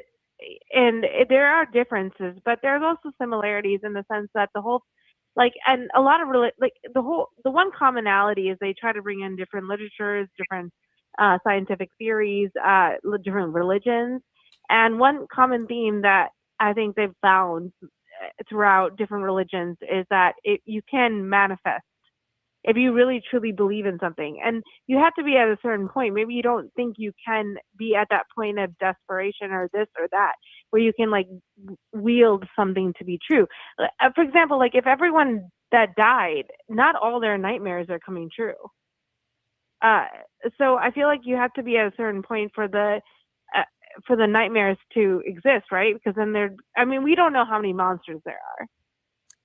But I don't think it's like every single person that died, their nightmares are coming true. No, but see, I don't think it's a magical place. That's just, I think it's someone who has scanned people's brains, and they've taken the ones that they wanted to use and manifested it in this place. I don't think that everyone who ever had a nightmare in this place, it automatically comes true. I think it's certain people. Sarah's brother was because it's connected to Sarah. I believe that Sarah is Eloise. And I think that's why his nightmares came true in this situation. Tabitha with the dolls, it's because it was Tabitha's nightmare. I don't think it's just anyone who comes through the door. Now, as for the Boyd situation, I just don't see it. I don't see that Boyd willed it to happen. I don't see them going that route. What I'm trying to, I agree. So when we spoke in the past, like I've always tried to like bridge the science with what is happening, right? And I know your stance of what, and of like, okay, fine, this is where it's going to lead to. But I also don't think that energy or manifestation of like I don't consider that magic. Yeah, I don't think like. I think with the souls, like there has to be some sort of like when you're alive, like your entire brain is not a closed circuit. It's all electricity between the neurons, right?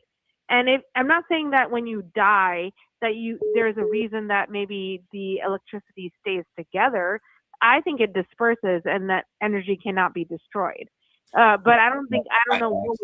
I actually have a book that's coming out next week that talks all about this whole brain energy and everything else. And so yeah, next week, and definitely make sure and call her. Make sure you call in the future. But I honestly, because we get so far down this road, I think one of the reasons why you think this, and this is me too, that I don't want to get too far down the Lost road, but Lost, one of the big things that Lost sort of trends towards the end is that balance of what you're talking about, Tony, that science and magic aren't far off, and that sometimes that everything that seems like magic isn't necessarily, some of it is science. And I think that's a big part of like faith versus science on Lost. And I think some of that theme vibe is here too.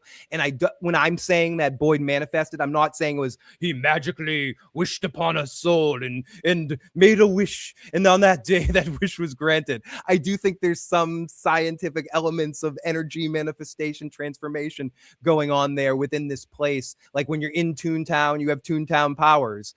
And there was some ability that he had in there that is somehow science-based, not necessarily magic.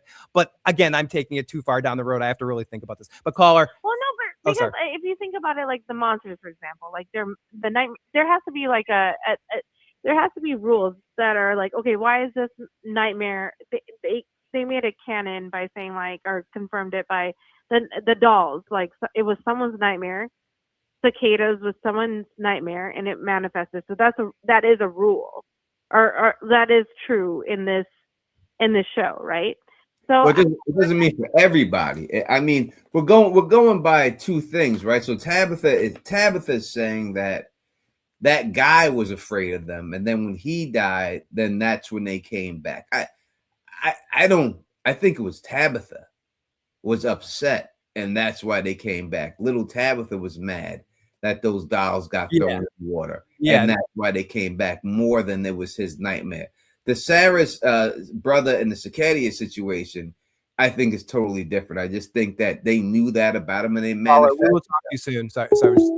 And they manifested those things with him. I just don't think that in the end, that's what it appears to be. That's what they're trying to make you understand it to be. But in the end, I just think they're picking and choosing. I mean, that's the only way I could see it. It's not going to be everybody who has a nightmare. All of a sudden, it comes to light, and everyone else has to deal with it. If that was the case, there would be 1,000 things in this town for all the people, because everyone's had a nightmare. It will be 1,000 things running around this town right now doing stuff, but that is not the case. Yeah, no, I agree with you about the picking and choosing. So Boyd and Kenny get more info about the Yellow Man. He was alone. He was in a funny suit. He was a nice guy. He was in a big brown car. They took that car to the woods. Show me which one, and he eventually draws the picture that we get into. And I also think Kenny is looking through Victor's pictures as Boyd's trying to get info from Victor. It shows the relationship between the two of them. As Donna knocks on the door, she comes in, says she needs to tell him something, come to the shed. Ethan heads to talk to Victor as Kenny and Boyd and Tabitha and Donna head into the shed, and we see Dead. Thank you for saying it in the episode, guys, because I would have just called him Red Shirt Roger.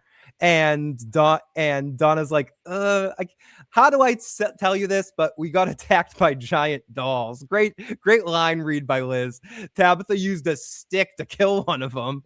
Roger was killed beforehand, and he was stitched up to look like a doll. And I need a drink.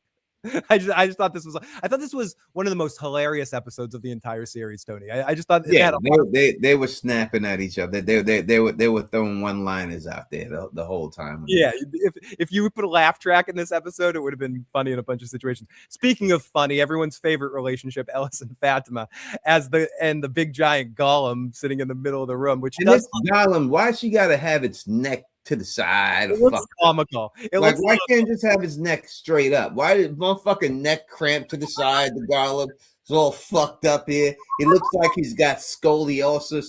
The golem's got a fat ass. Why would you have a golem with a fat ass here? I don't understand why she was building it this way. I just don't see it. I don't understand where it went. Why it went that way with it. Like she went somewhere else with the golem. Stop, man! You're gonna crack me up about this golem. This thing looks stupid. I applaud production, because production does amazing jobs. Dale in the wall was incredible. Acosta's butt, look at it behind Tony. It looks great. No, but don't do that. I'm sorry. Everything looks really awesome. And I think they've done a great job. But when certain things don't look quite as good, I'm going to call it out. When Smiley was reborn and he takes off the giant condom like the Naked Gun movie that Priscilla Presley and Leslie Nielsen were wearing when they had sex with the full body condoms, that's what Smiley looked like he took a lot off. And in this situation, the big giant golem looked kind of comical to me. Yeah, the golem looked whack. But I did say if Sophia got around it, she would take control of it. And if she gets around it, she's going to take control of it. It's just, I just think you would learn. You need. That's why you need Bata. See, Bata need to be there, because Bata told Tilly straight up, "Do you really think in a place like this we need to have those goddamn tarot cards?" And I think she had to tell Fatima the same thing. Shorty, do you really think in a place like this we need a motherfucking mud golem up in here? Is that what we need at this particular time inside this house? You really think that's a good idea? Like, go build that shit outside somewhere. Or on the bottom floor, at least. Like, what about the people below? Like, isn't that mud dripping into the downstairs? Like, that's a lot of mud. That's a lot of weight. That's a lot of weight right up there. And I don't know.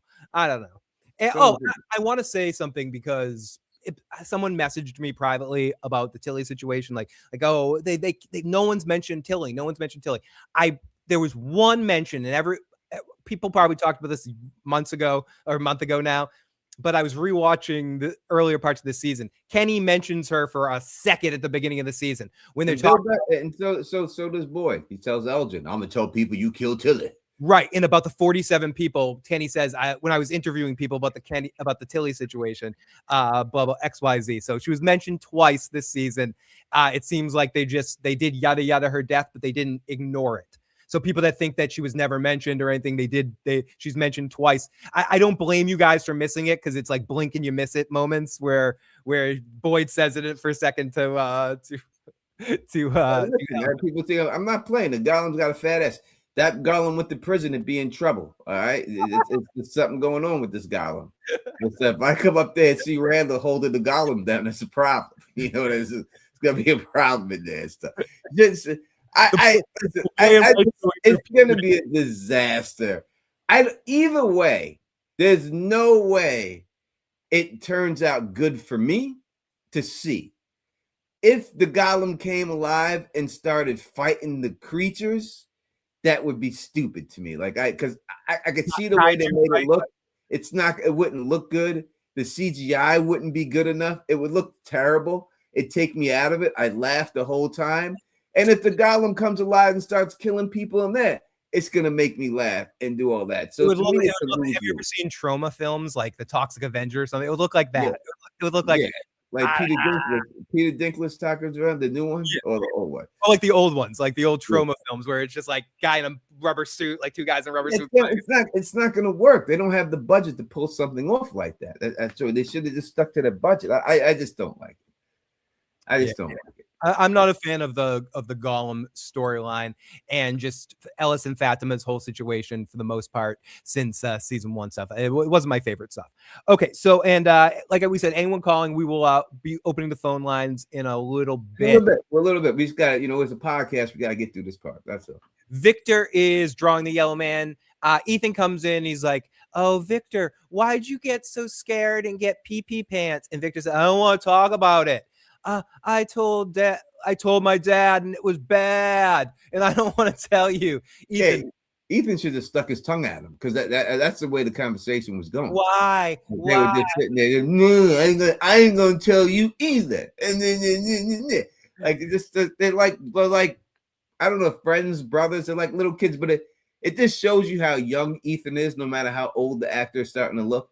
That he's still a little kid, and I like the fact that he's still they played up the little kid, and then even though he did the tongue out thing, he still was like, "I'll tell you anyway." And then Ethan can't keep his little mouth shut, and he doesn't look as old as the boy in white. They're doing good. The boy in white's got a mustache bigger than Billy D. Williams. The boy in white is gonna go find that Golem because he's going in puberty, and he's gonna go like use it and stuff like that. Like the boy in white's voice is like that voice changer thing that I was doing earlier. Like the boy in white has problems with that voice. The boy in white's like, "Hi, I'm the boy in white. I used to be a boy, but now I'm a man in white." his name might as well be called the boy in Barry White, because that's how he fucking sounds when he talks and shit. Seriously, he's got that Isaac Hayes Barry White play. "Hey, what's going on there? Hey, children."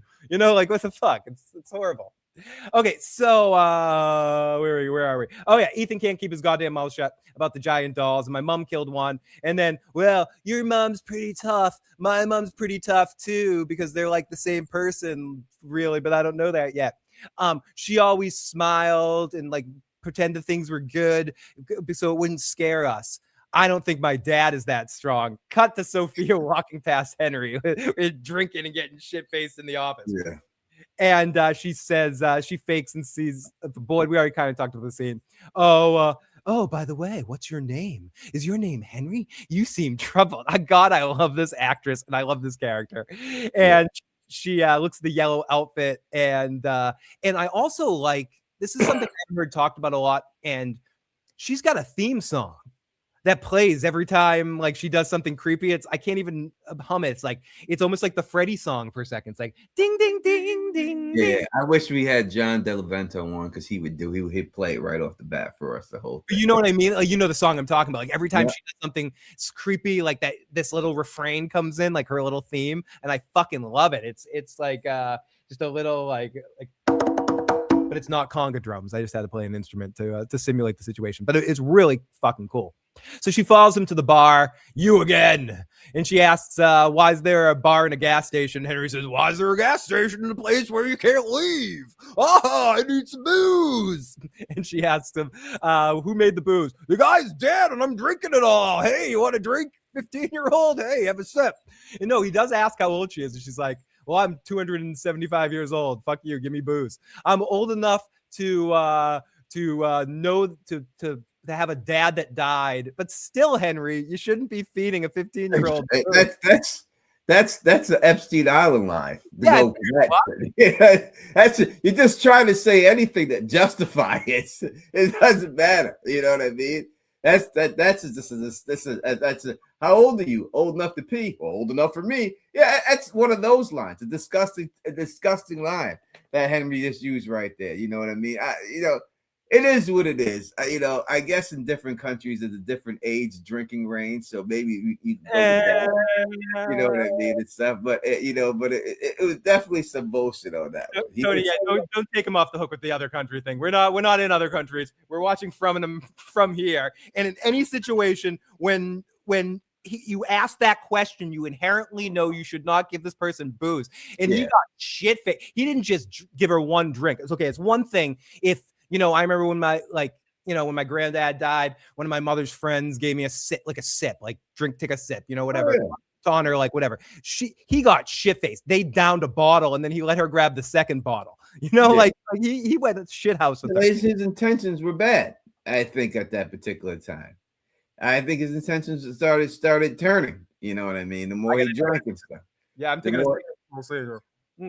The more he drank, I think his intentions were getting going somewhere else. I don't know. It was relatively creepy. As she grabs the glass, he asks how old. She says, old enough to flee, old enough to old enough to bury my dad and grieve. Henry, you creepy son of a bitch.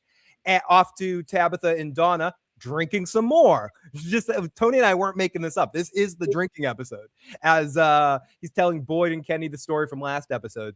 Tabitha's telling the story. They're telling the story. Boyd, you're saying, I love this line. Again, comedy gold, Tony.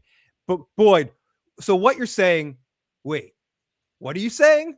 Like about the whole situation? It's just so well played. Again, mm-hmm. Harold hasn't had many opportunities. And he just happened to have this body on the wires. Just happened on top of the wires that they need. It just happens to be there. Where those wires just happen to be laying there.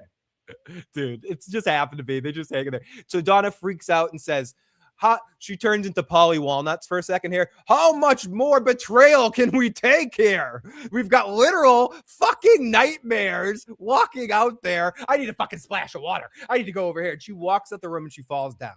Boyd goes into save mode. Tries to save her. Tabitha steps up too, but Donna has no pulse. Off to Christy and Marielle working on red shirt Patty from last week, who's in a lot of pain. I don't care, Patty. You're going to fuck shit up. Patty, deal with it.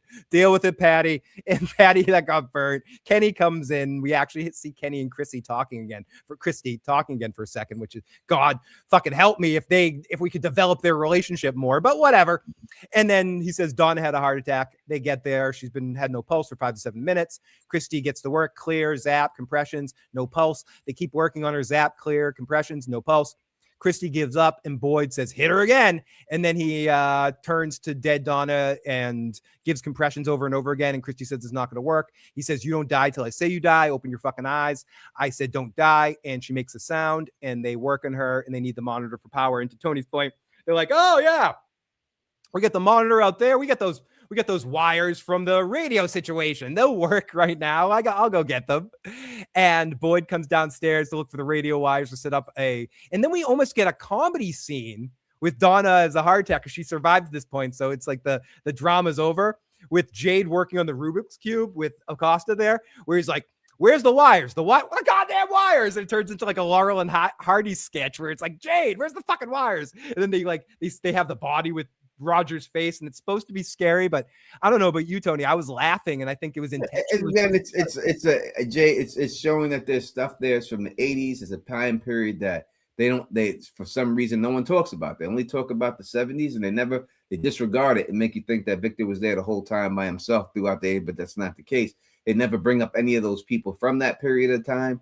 They never say what happened to the people, what wiped out all those people. How come Victor never says, you see what happened in the 70s massacre?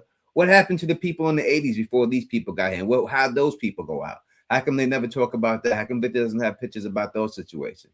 You know, so they need to bring that up and everything else and all that. Tonight might have been the first time we got any reference to the dude that jumped off the roof, but that might have been the first reference to somebody not in the 70s timeline in the 80s. But I'm having to headcanon that and like project that because Victor didn't say that. I'm just assuming that was outside of the massacre. That might have been later on that someone that jumped off, but it probably we don't even know that for a fact. And we. It is Pixie Ryan is saying that Henry's singing R. Kelly, saying, "My mind's telling me no.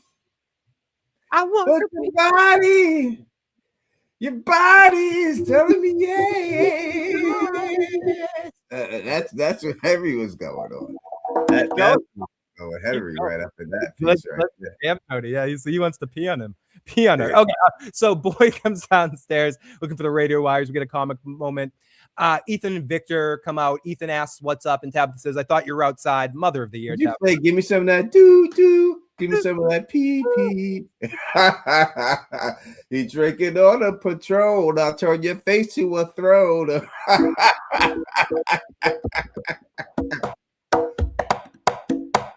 Sorry. I love it, dude. That's fucking awesome.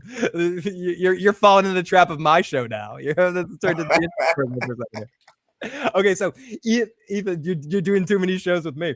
So Ethan and Victor come out. Ethan asks, "What's up?" Tabitha says, "Wait, Ethan, I thought you were outside."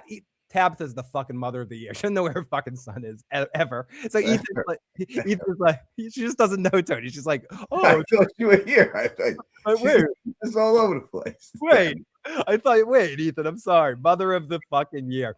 Ethan is like, "What happened to Donna? Did she fall down? Did she die? Or did she have the heart attack because of the dolls?" Tabitha says, "Sometimes things just happen. We get like a situation."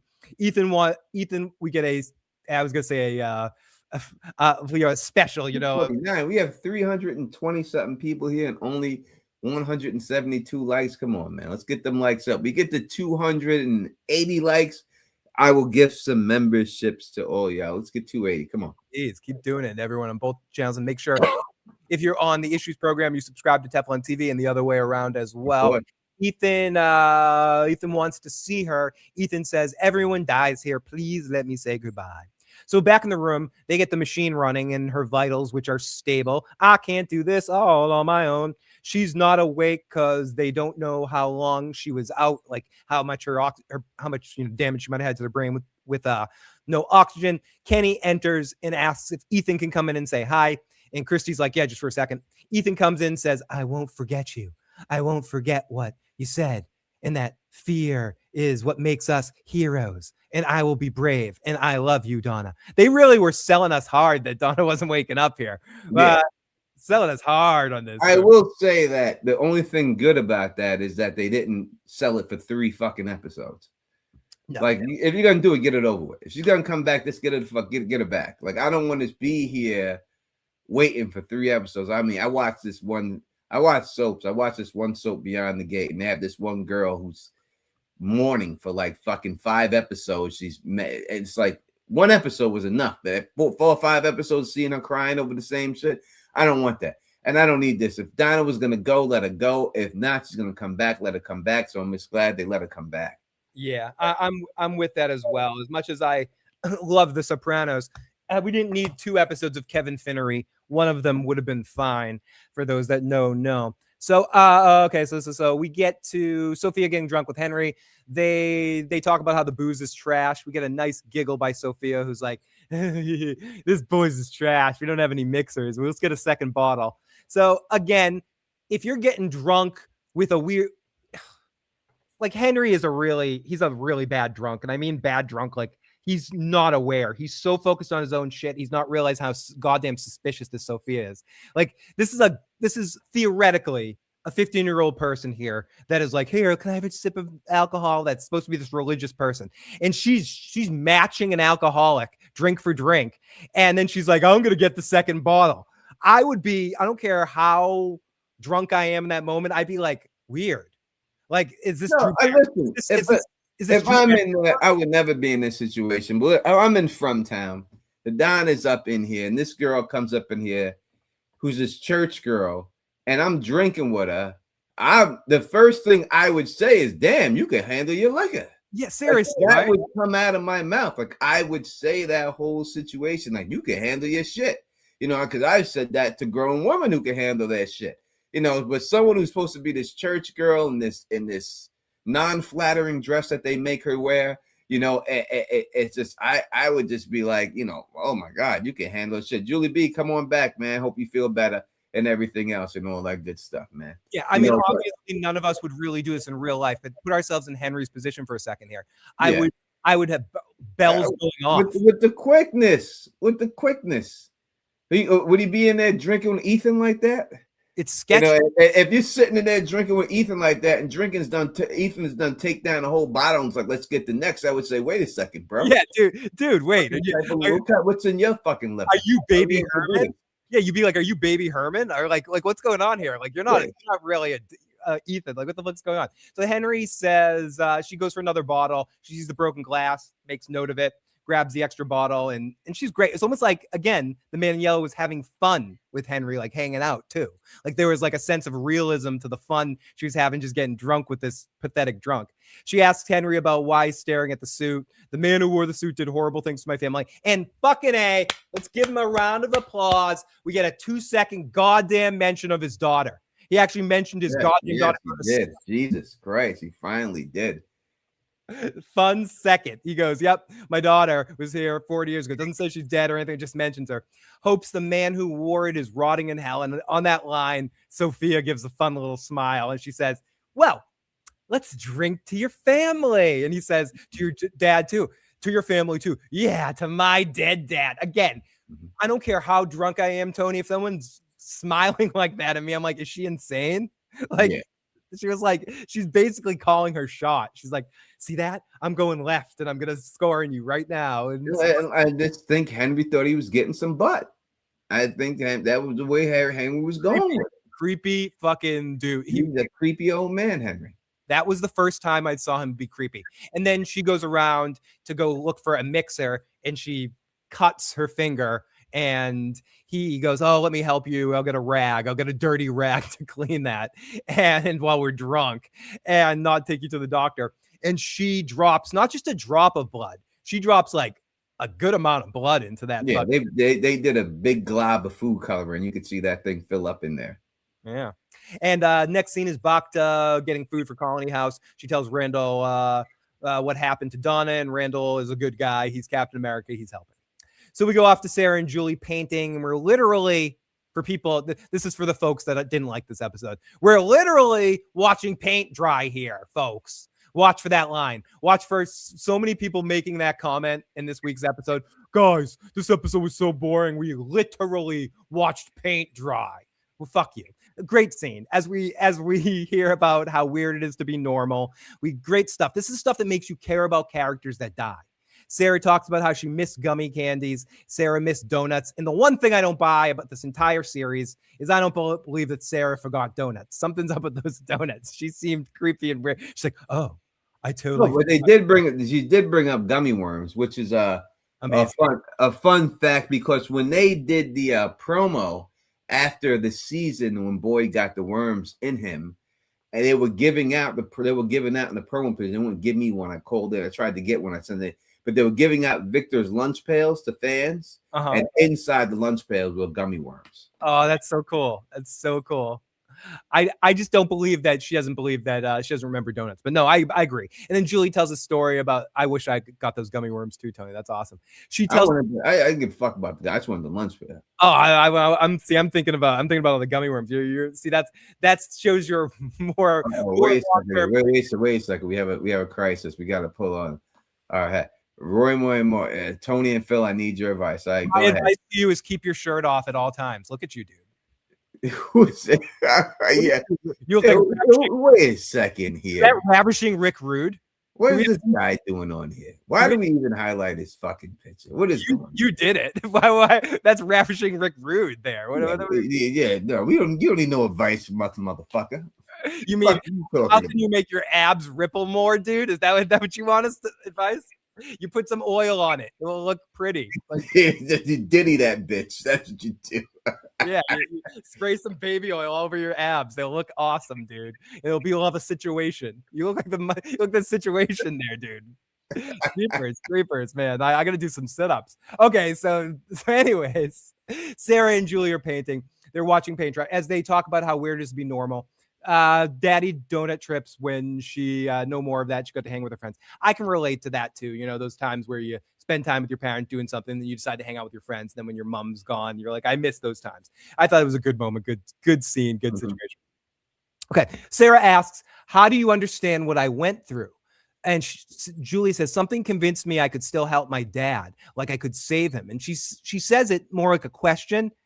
I can't do that, can I, Sarah? And Sarah hugs her and she says, I'm sorry this all happened to you. And that's it. But it was just a good character scene for both characters. Yeah, but it's juxtaposed by Victor with the drawing.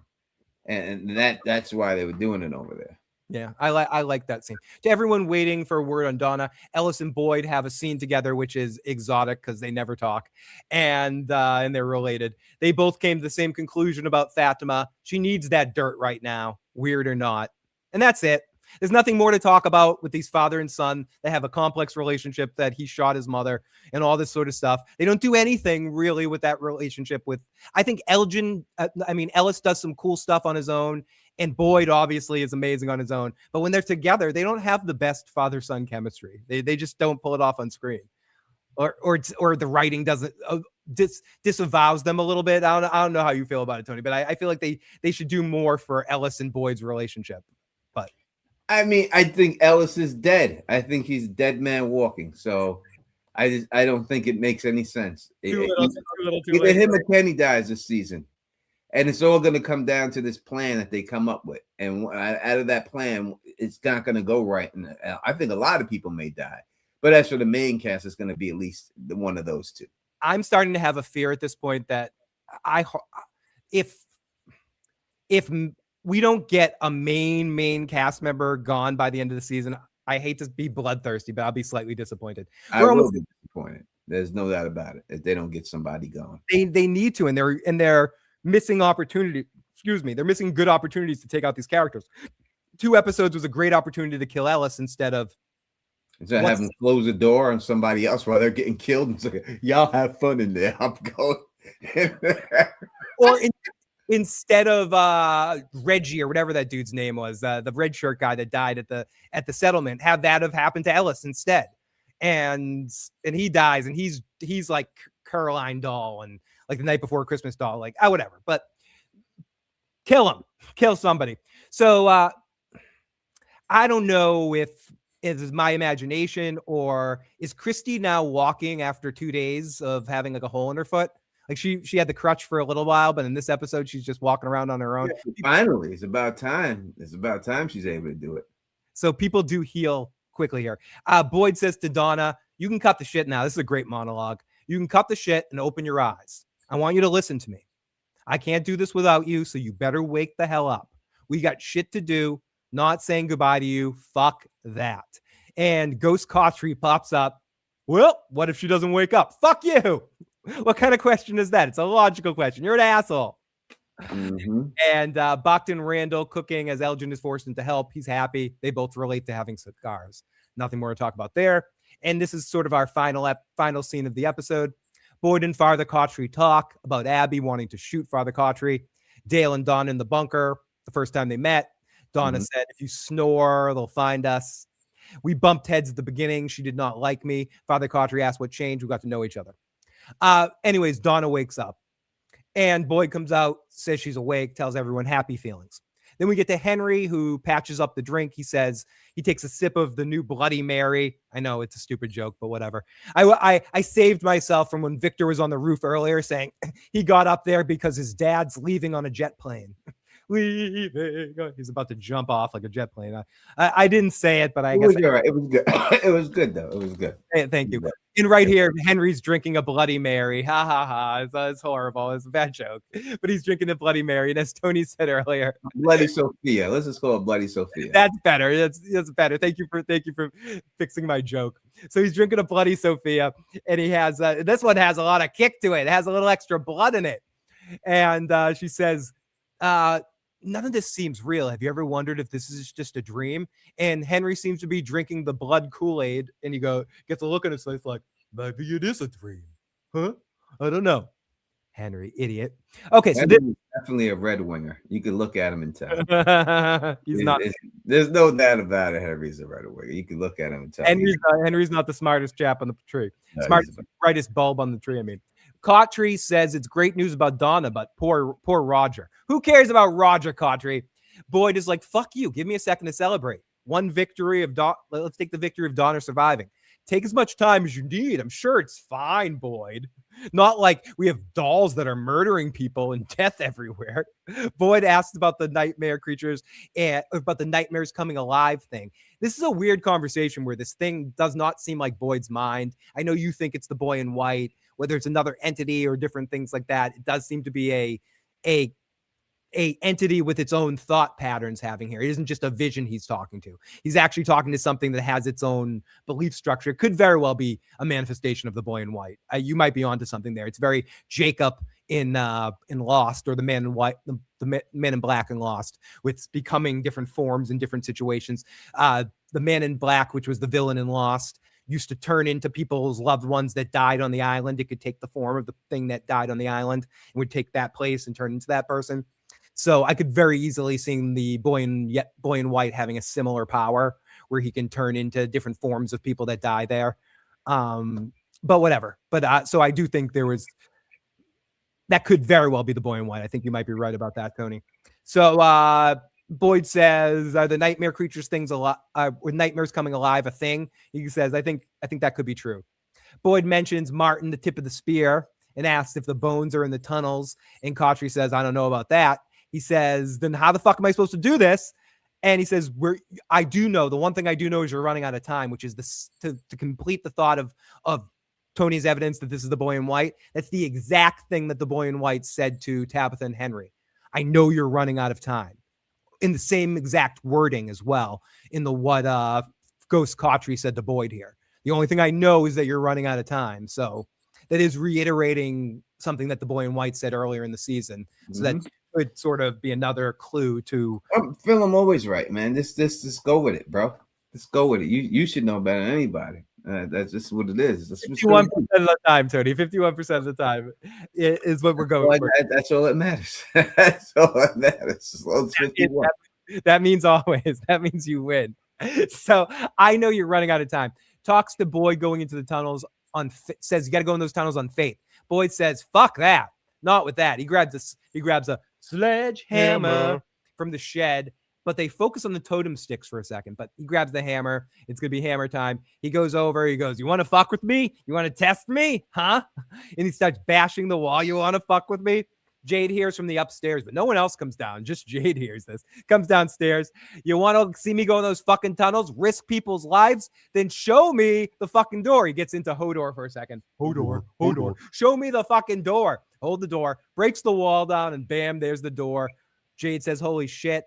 And Boyd says, we're going to need a bigger boat. I mean, we're going to need a plan. And that leads into the next episode. Tony, what'd you think of this final scene with Boyd breaking down? I thought it was predictable. With him coming, we've seen him with the sledgehammer in the trailer, so we knew that was going to happen.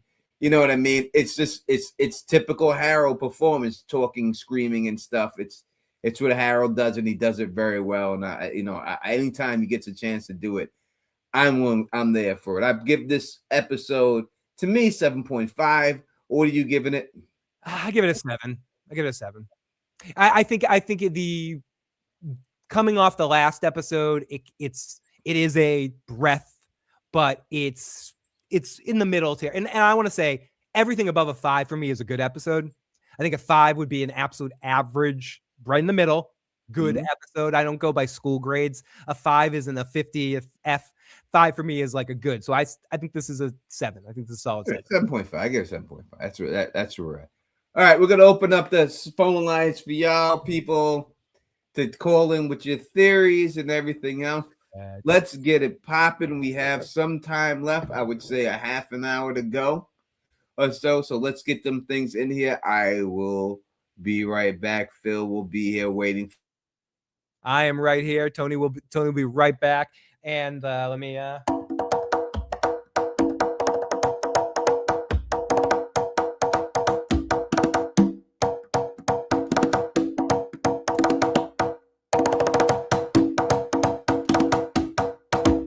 Okay, that's our transition from the recap into something else. Transitional drum solos here. Phil from every angle. It's too many angles. Peekaboo, peekabooey, zooey dooey. Hi, how are you? What's going on up there? Oh, we got our first phone call from after the break. We've got the wonderful We So Brooklyn. Welcome to the show, We So Brooklyn. Area code 917. Hey, Phil. Call back in once we're done How with this are call. you? I'm doing wonderful. How about yourself? I'm good. I just wanted to throw out a couple of predictions tonight before the night ends. Please. The first one is I think Ethan is going to be the one to die this season. Ooh. Tabitha gets it worse.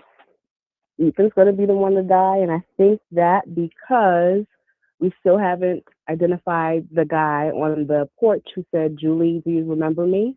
And I've always said that's Ethan in one of his cycles. So I think that Ethan's going to die, and I think to replace him, Eloise is going to be behind that wall. She loves to hide and seek in Colony House. Victor couldn't find her. So I think when they take that wall down, they're going to find Eloise there, and that's going to swap out the 46 to the 47. So you think Eloise is hanging out in the tunnels down there? That's where she's been? I think Eloise has been all over that. She knows how to get around the same way Victor knows how to get around. I mean, I guess that would make sense if she's still there, finding different ways to survive and different ways to hide all through the situation. As for Ethan dying, that would be a ballsy move if they went there. It would be probably one of the biggest emotional hits. And do they have the balls to kill a kid like that? We shall see. Yes. Episode 1, season 1. The little girl at the window. Oh yeah, fair. They definitely they started this series by murdering a child. You're right. You're right. And they need something big to go out with on season 5. So what better way to end this season than with Ethan being the one to get it? Ooh, and bringing Eloise back. We've been talking about Eloise since season 1, so that would be great. I'm with you. I like your predictions. Do you have any more? I am still sticking with the man in yellow. Now that we see that he's able to transform, I feel like Victor's trauma is that his dad was a abusive drunk. Yeah. And his mom fled with the kids, and he said he came home and they were gone. His mom took him and his sister and they fled to that town. We never heard that Victor saw a tree and got there. You know what? You know what? You have amazing powers of perception, but like when it comes to Victor's dad being an abusive drunk, like I wasn't on board with that, but after these last 2 episodes, it's hard to refute that. It's like you can see that with a giant, like you don't need clever analysis to figure out that that dude was when Tabitha got to his house. I know he was coming in with a 6-pack of beer. Tony was talking about that too, about how he drunk the whole time before he even got to the town. I just don't get a chance to call in a lot to say what I already thought, but this is not something I'm just coming up with. Oh no, I don't think so too. I just think it's amazing that like even now, like I was defending Henry until these last 2 episodes, but I'm like, here's even one that's even further off the branch. I think that, and then remember, the town blames him for the family leaving. So there was already some kind of history there that we hadn't really gotten into. I think that because the man in yellow is able to transform into different people, I still feel that Victor's in control of those suitcases. But the man in yellow's photos are back at Victor's house. Victor's dad is aware of how to go in and out of that town. He just didn't go back. He didn't go back for a reason, which is why he felt all that guilt. But trust, that's why he started listening to Tabitha, because she said things that only Miranda would know. So he allowed her. If that episode when they go back in is called Mousetrap for a reason. So yeah, I think that is Victor's trauma. I think that Victor is the one that's the man in yellow that's destroying everybody in town because he went back to get his family. And I think that he's even the one that's in yellow that's eating Tabitha because he was high off of LSD. LSD makes you trip and think crazy things. Other people have literally, it's disgusting to say, but they have cannibalized other people while tripping on LSD. And I think that's what shocked him in that photo. It may even been him, because why is one photo with the man in yellow eating his mom, but then we see Smiley going to the tree after his mom? That confuses me. We So Brooklyn, I once thought I was an orange and I didn't want anyone to peel me. It's like no one touched me. I don't want to be peeled. So yes, it can do some weird things for sure. So yeah, I don't know. Those are my theories for right now, but we shall see. I love them as always. Make sure you call back 100% for the end of the season. We appreciate it. Absolutely, guys. Have a good night. You too, We So Brooklyn. And area code 917 who called in during that phone call, please call back. We want to hear from you. Yeah, no, she always comes in dropping the fire and stuff. I appreciate everything she has to say, and I think she makes a lot of things. Henry is acting weird. What if it was Henry? What if something had Henry doing some craziness? We'll see in the end with him and stuff. But Henry is just, he's dead in the end. I don't see him making it 2 episodes. I don't just think he'll last 2 more episodes. So Henry's got to go. I'm trying two more appearances. Like you'll see him twice more, I think, and that's it. But I think Victor having to off him is a good thing. I think that when you saying that, I think that's a good theory that Victor has to take him out. Yeah, I feel like he's gonna be doing something to put people in danger, and Victor will have to step up and use that Chekhov's gun, Victor's gun, and end the situation in that moment. But I feel like we know he survives at least through next episode. I think his name is in like in the episode description for a future episode. So we know he at least lasts another episode or 2, but I don't think he makes it through the season, depending on how the rest of the season plays out. Who do you think, just to go to predictions as we're waiting for any more phone calls, we'll be on, like we said, for probably another 25 minutes or so. Make sure if you want to call in, now's the time. 781-990-85. Yeah, we'll get to all the super chats. We'll go through them. We'll get started ripping through those too. I'll be waiting for people to do it. And Tony, who do you think goes on this mission underground? I think that it's gonna have to be Jade who goes underneath it. They take Tabitha with them. Boyd. There'll be some. Fatima would do some type of distraction with Kenny Ellis outside to get the monsters to chase them and leave the place while they go investigate. That's right. It's gonna be like a full team effort. Yeah. Area code 917. What's your name? Where you calling from? And what's your question or comment? It's Chaz from New York. Welcome, Chaz. Hey, so I have a few things to get off my chest. Go for it. Think about. First, with Donna, I had a heart attack. Are you okay? And we're glad you're okay now, my friend. Yeah, so when you have a heart attack and you revive, it's called clinical reaction. So your heart stops for a certain amount of time, but your brain still functions. So what I'm thinking is it'll be interesting to know, because when Donna came back, she said, Boyd, it'll be interesting to know where did she go when she had that attack. Yeah, Tony was saying that earlier. Share her story. But another thing too is, why is the man in yellow Sophia acting dumb? I think could it be like a new timeline that she's in and she doesn't recognize everybody? Like she's acting stupid. No, I think she's asking the questions she already knows the answers to. Yeah. But why? Just to play them to let people's guards down. Yeah, it's part of manipulation. So if the best way to sort of manipulate someone is to make you feel like you can trust you. So they're asking you questions, you're playing dumb. It's like how Columbo used to solve crimes. You act dumb around the people that are guilty so that they admit shit to you. In this situation, she's sort of like trying to get him to feel comfortable, to be in the position of power, to answer questions so that he's not aware of the creepy shit she's going to do. That's a good point. Yeah, it's so. Do you believe? Oh, sorry, it's just a manipulation tactic. Yep. Do you believe that Victor's dad is Martin? No, I don't think Victor's dad is Martin. I think Victor's dad is Henry. Is who it is. I think Martin is the man in yellow. Martin can't be the man in yellow. He can't Why? be. Why is that? It wouldn't make sense. What do you mean? So Martin was chained up. Yeah. I mean, the man in yellow can simply right now controls the entity. He controls a lot of what's going on. So why would he be chained up? It wouldn't make logical sense. I mean, you're saying, oh, let's go through it. Why would he be chained up? Well, he needed Boyd. He wanted Boyd caught him. He wanted Right. He wanted Boyd. He said, "Hold on." So while he's on the phone.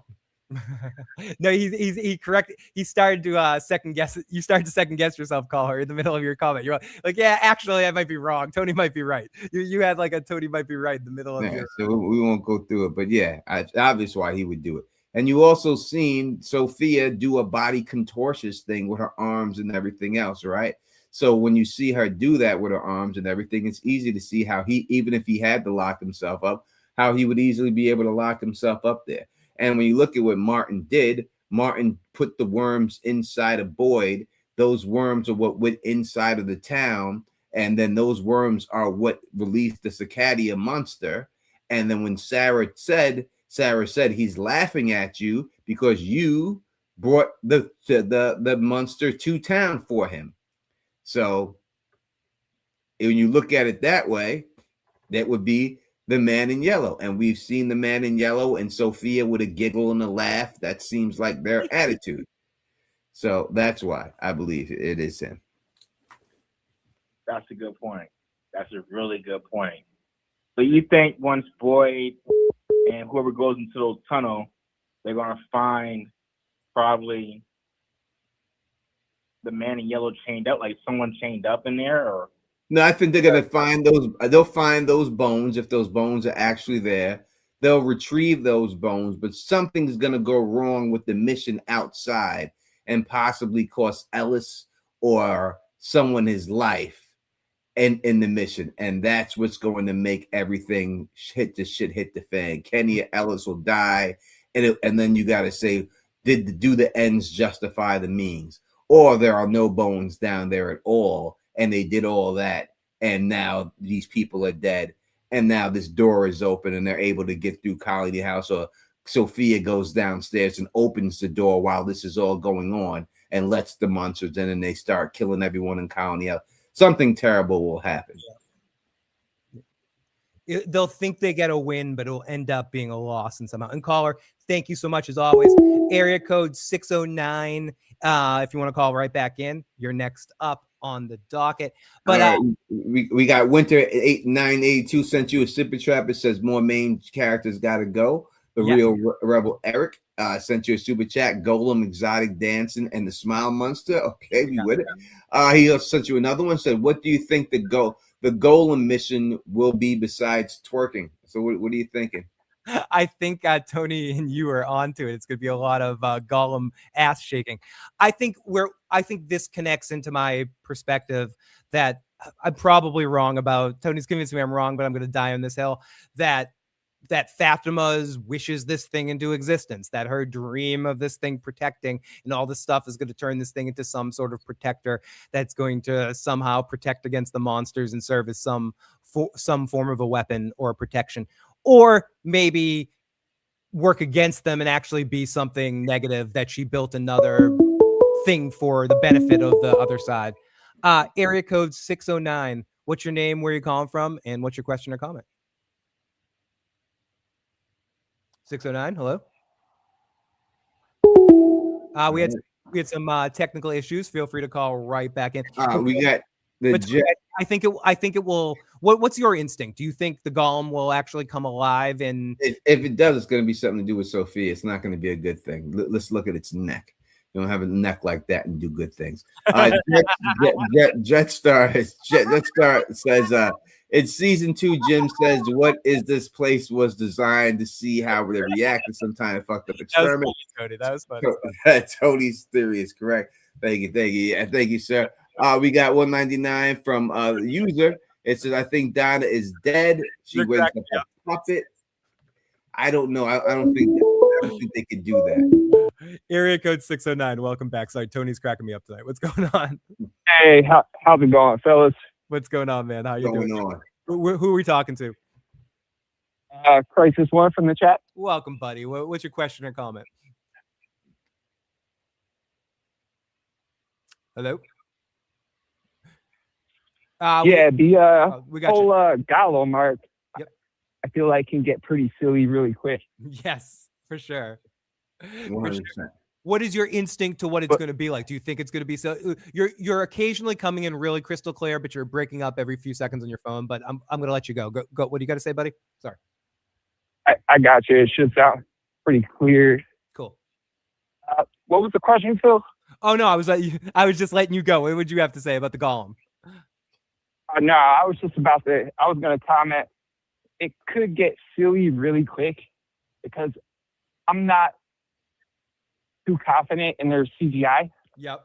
Like the Komodo lady looked like just some AI creation. I am with you. And like when Smiley was reborn, it looked like a giant condom. Like Tony was talking about that earlier. If we get a moment where we get those monsters, the Kool-Aid monster, Cabbage Patch things fighting, it's going to look like Jason of Argonauts, right? And for when that movie came out, that was cutting edge. But right now, that wouldn't work. Yep, for sure. For sure. Yeah, I feel like they could do a lot better in the CGI department. Yep, I would absolutely agree. Yeah, I really don't know where they're going to take the Golem. Is he going to come out of nowhere, come to life at the end?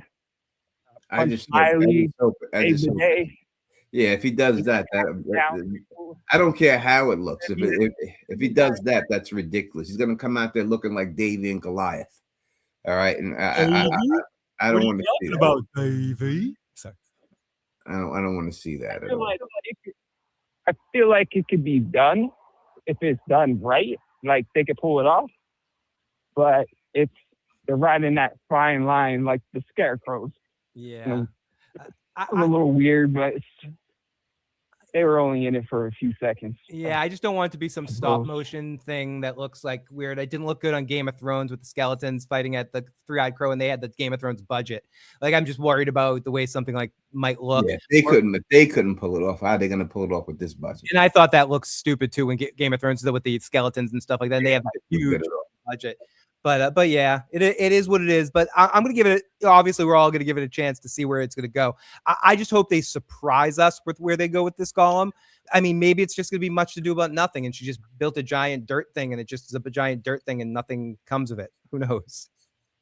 Yeah, they've set the Man in Yellow up for some, like a pretty high standard to live up to. So I feel like this has been a common theme. I thought overall this episode was pretty mid. Mm-hmm. At least you're not saying it's the worst episode of all time, you know. No, I don't think it was bad at all. Yeah, I think it's mid is fair. It's a typical mid-season episode. Yeah. For sure. It's really gonna get cooking the last 3 or 4 episodes. Awesome. Let's hope so. I did have a question.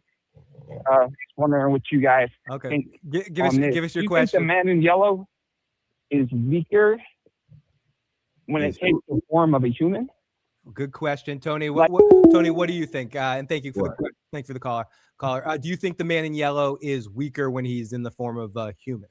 I mean, I think that's the way it depends if he's a different entity outside this form, and we would have to see that. So that's just impossible to say whether it is. So we got to see what that other form is and everything else. It seems like everything he's doing here, he's doing purposely. So, and I don't know. I think you might disagree with what I'm about to say. And he says humans are very fragile, so I don't think he's human, but I don't think he's fragile either. Jen Hack, thank you so much for the super chat. It says that's a Phil. Phil thanks you for the super chat. I'll just do it for him. We both thank you. And he says Acosta was hilarious this episode. Perfect line. She's just a perfect woman. So Everything that works. This is one of those points where I think we slightly disagree. I think that the man in yellow is an entity that's above everything and sort of in a power, but I do think he can be hurt when he's in certain forms.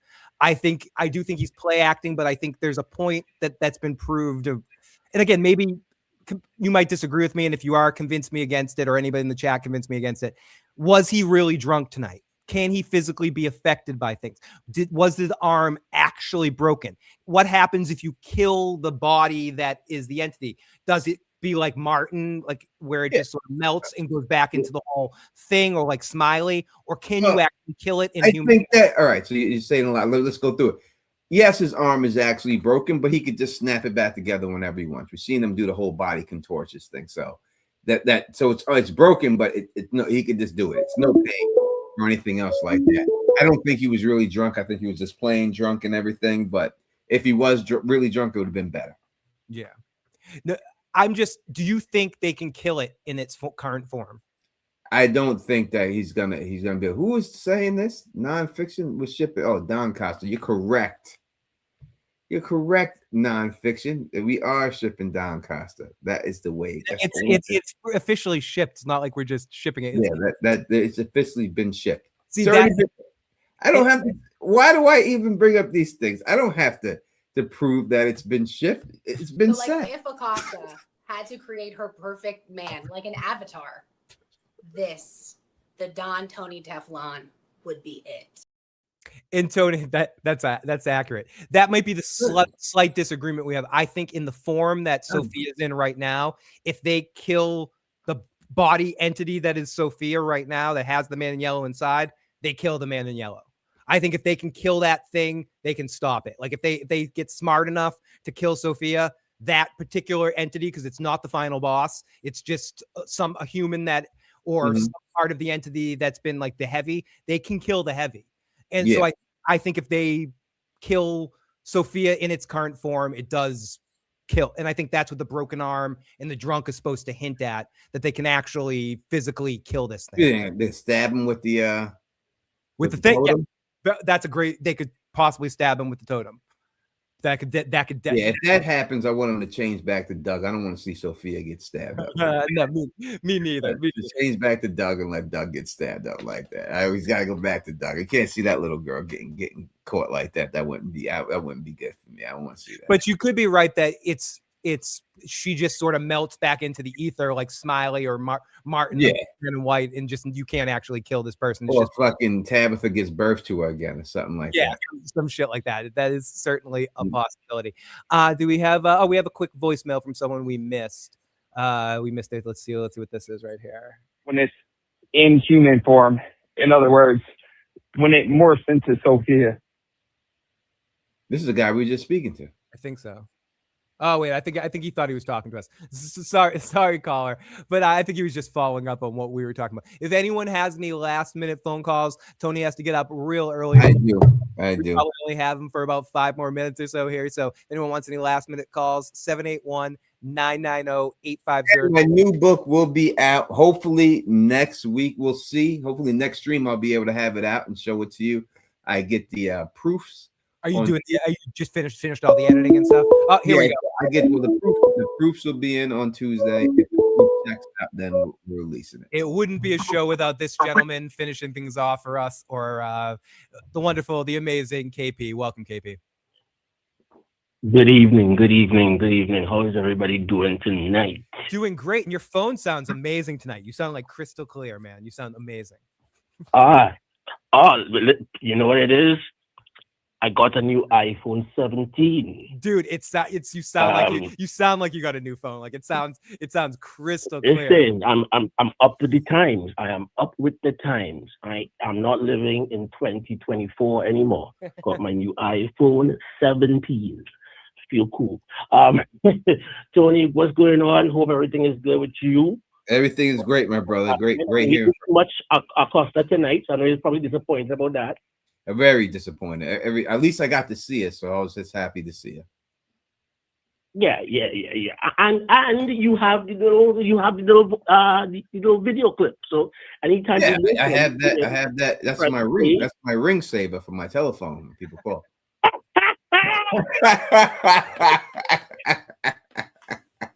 Woo! I was bullshitting, but I apparently listen. No, I don't have. Lovely, Come on, lovely. man. I'm the Don, brother. You think I have that left? Oh, are you crazy, brother? I'm the Don. I'm this funny.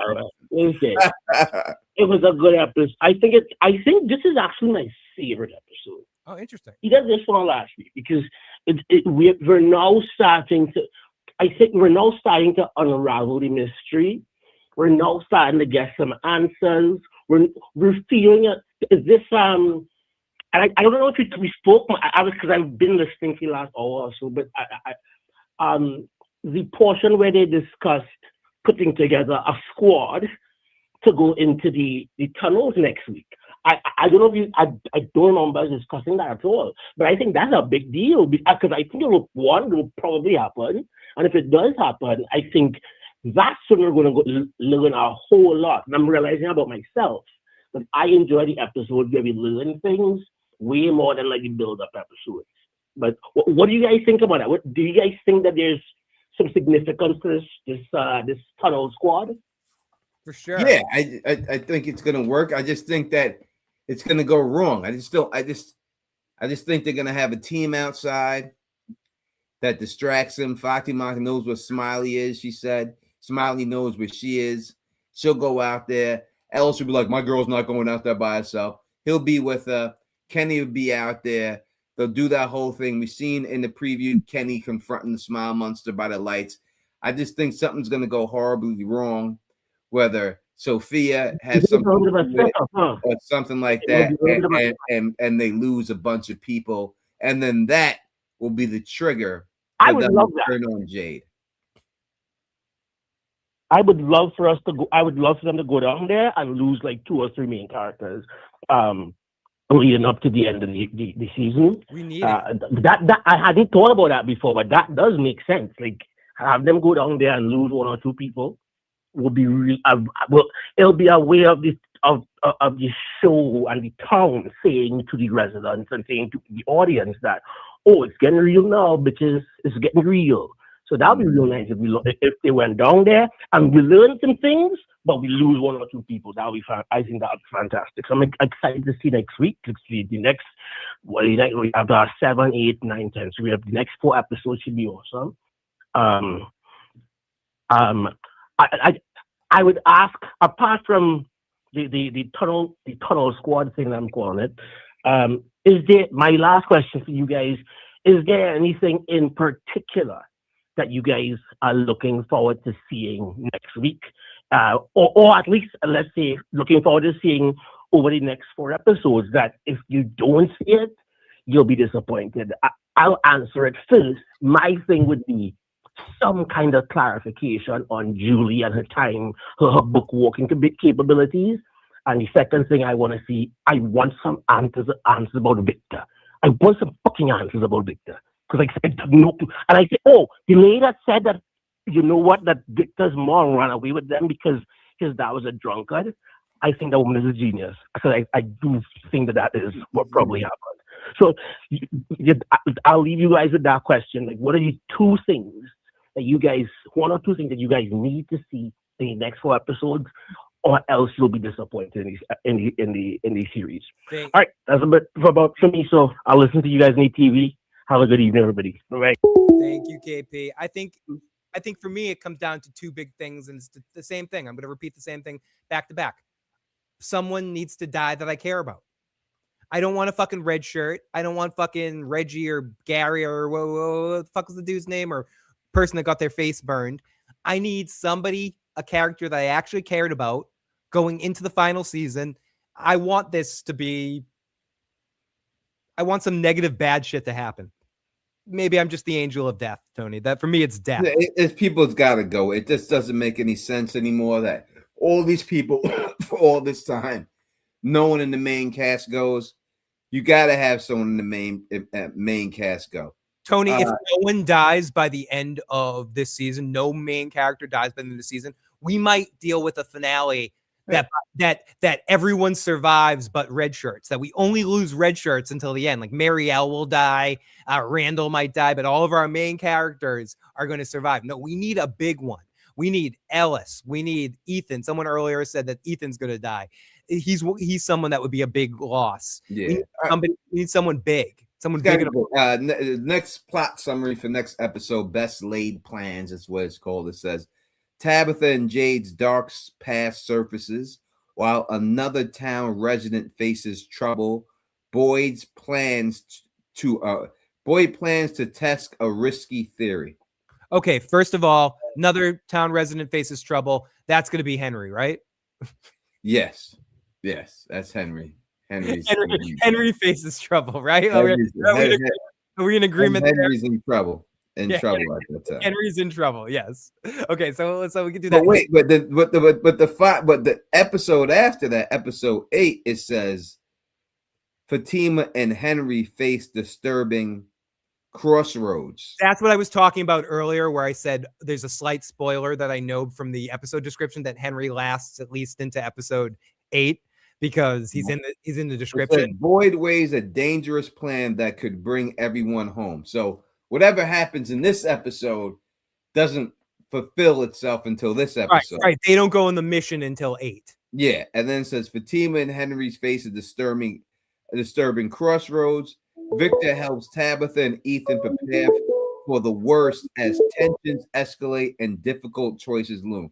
So Victor helps Tabitha and Ethan prepare for the worst. They could be starting the rebellion then. So maybe the town resident that has troubles is the girl that burned her face, since we didn't get a name and they seem to name Henry by choice. It might have been resident. Yeah, and then the next episode, they don't have a plot. It says the calm before. So this is right before they're about to flip on Tabitha and Jade. I think we can easily see that. And then if a tree falls in the forest is the last one. And we have our last caller of the night. We So Brooklyn one more time. We So Brooklyn, finish us off with some good stuff. All right, guys. Last thing for the night. I think that Sophia is faking everything. She's not drunk. She's not hurt. She's manipulating is what she's doing. This actress, stellar. That's one thing. Number 2, I can call in about remember when she flexed her arms behind her back? Mm-hmm. That's the same position that the ballerina was in when it came to Boyd. Here's the thing, that's not even a ballerina position. So that was letting us know right there that she was on, you know what I mean? She wasn't what she was supposed to be. Boyd had that vision of the ballerina already. Every vision that comes to you to warn you came to town, if we look at it. But yep, night, everybody. Have a good one. You have a good night. We're going to end. Rory says, can I call? Rory, we'll give you 5 minutes to call, Rory. If you call 5 minutes, we'll take Rory's call. I don't want to sell Tony down the river, but I don't have to get up tomorrow morning. Tony has to get up at like 5 in the fucking morning. So he's every minute he stays on, you thank him, everyone in the live chat, because Tony should be in bed right now. And we'll give Rory a chance, even though we're making a new rule for Rory that this is like McDonald's. You got to come in with your shirt on. All right, we're not having KPs. KP started this trend of these men with shirts off. All right. But Roy will give you a chance, all right? Next time, make sure you have your shirt on, all right, man? Until I get down to 10% body fat too. What am I at, right? I think I'm at 15% body fat. When I get down to 10% body fat and I could show my abs like that too, then we'll be able then that'll be it. Then everyone. But until then, God damn it. Everybody else got to do that. Yeah, that's just what it is. The phone number is 781-990-8509. And I was just taking off my outer shirt so I can get my t-shirt because it's hot in here. That's all I was doing. But I was doing it in a very inappropriate way. Sorry about that. Jim Hacks says they didn't answer a lot of questions this episode. Go watch my video. If you do, you will see that they did answer a whole bunch of questions. Without a shadow of a doubt. We'll give them a little bit. We'll give them a second to answer. It's 11:02. We'll be on till like 11:07 or something. That will give you to 11:07. I am like popular on dating apps in Canada. Like in Canada, I get hit up from people in Canada every day, and it's like I'm so I should just move to Canada because He's I am popular with someone, Tony. I'm in the drought of the drought century. Area code 919. We got area code 919. Welcome to the show, my friend. And we have 916 calling in too, but 919 is this who we're looking for? Are you the droid we're looking for? Welcome to the show. No. But no, just Makita. You'll have to do though. Well, welcome. What's your question or comment? We'll get you again, man. I see you calling. You're the other area code, but make it quick so we can get our other buddy in. What's your question? Well, I basically all I was saying is I've rested on the fact that the man in yellow is Satan. I think I just think it's Satan. Whatever iteration of Satan is, I think that's what the man in yellow is. No, I don't feel the religious undertones to the characters. I don't think it is, but you're not the only one who thinks that. Many people do, and I understand why y'all do. I just don't think they're gonna go that route with it. I think it's too controversial to do something like that in this day and age right now. I guess you could think it. I wasn't actually thinking of religious, but just as whatever entity in this world that is evil. Fair. I just think that is whatever iteration of that is. Yeah, I think someone's above him. So I would say if he was Satan's minion, because I don't think he's the big boss. I think there's someone pulling the strings above him. I'm with you. Yep. I do too. Yeah. For sure. Yeah. Well, maybe okay. A minion. Yeah, one of. Yes, because there would have to be something over him. I would think, because I mean you have a beginning, so there would have to be something over him. But I just think it's not just some little. I do think alien, but when I'm thinking alien is as the other than us. It's not a person. Go with it. That's an alien. Go with it. That's an alien. You're right. Well, that's exactly right. Yeah. Yes. We kicked this before, but that is what I think, and the reason that he's hiding up, which I wish they would put the man in yellow back in there, because the girl, she's done all that she can do. So I don't want them to ruin the story because I love this thing too much. No, but I hear you, and it's sad that it's going to end, but it's also awesome that we're going to get answers. Thank you so much, caller. We hope you call. Thank you. Call in next time. Yes. Tony, we did get a voicemail from the person that was calling in. He has a question for us. Let's listen to this shit. Listen to this shit. This. Remember, this is the guy with the abs here. Okay. Yo, Tony, Phil. I have two questions. One for Tony. Tony, which one are you choosing, the Golem or Acosta? And then my second question. Okay, before his second question here, is that even a question? Who are you choosing? The Golem? I mean, what do you mean? What's he mean? I'm not. You think I'm humping a Golem? I'm not that type of man. I'm a Don, brother. I mean, you should know who I am. You know what I mean? Acosta means already married, so that's already locked up. Not the character of Acosta. She's not married. No, I'm saying me and her are married. Me and Acosta, the character, the fictional character of Acosta and I. Listen, anybody who's any man with a giraffe neck like that only belongs in one place, and that's prison. All right, where he could actually get that, you could get good use out of that whole situation. All right, there's no neck and neck men. Anyone who's got something like that, he just belongs in prison, bro. All right. That's just what it is. That's the way it is. My bad, Tony, says Roy in the chat. Okay, so let's listen to the second half of Roy's question, which is a little bit more in the After Dark avenue, but let's listen to what he has to say. It's the end of the show, everybody. So here we go. All right. So, last question of the night. And my second question is, I'm a 27-year-old. I'm going on a date with a 43-year-old tonight. Any advice for the both of you? I've seen the streams After Dark, so please give me some good advice. Thank you. No doubt. So if you go, I would say this: you're 27, she's 43. I wouldn't play into the fact that of age in this situation. When someone is older and they're dating a younger person, the number one thing they don't want to be reminded is of their age. So I would say just treat them exactly how you would treat anybody that is on your age level, but also understand that when you're with a woman that is 43 years old, it becomes a different type of set of values. Now, it all depends on what she's looking at for you.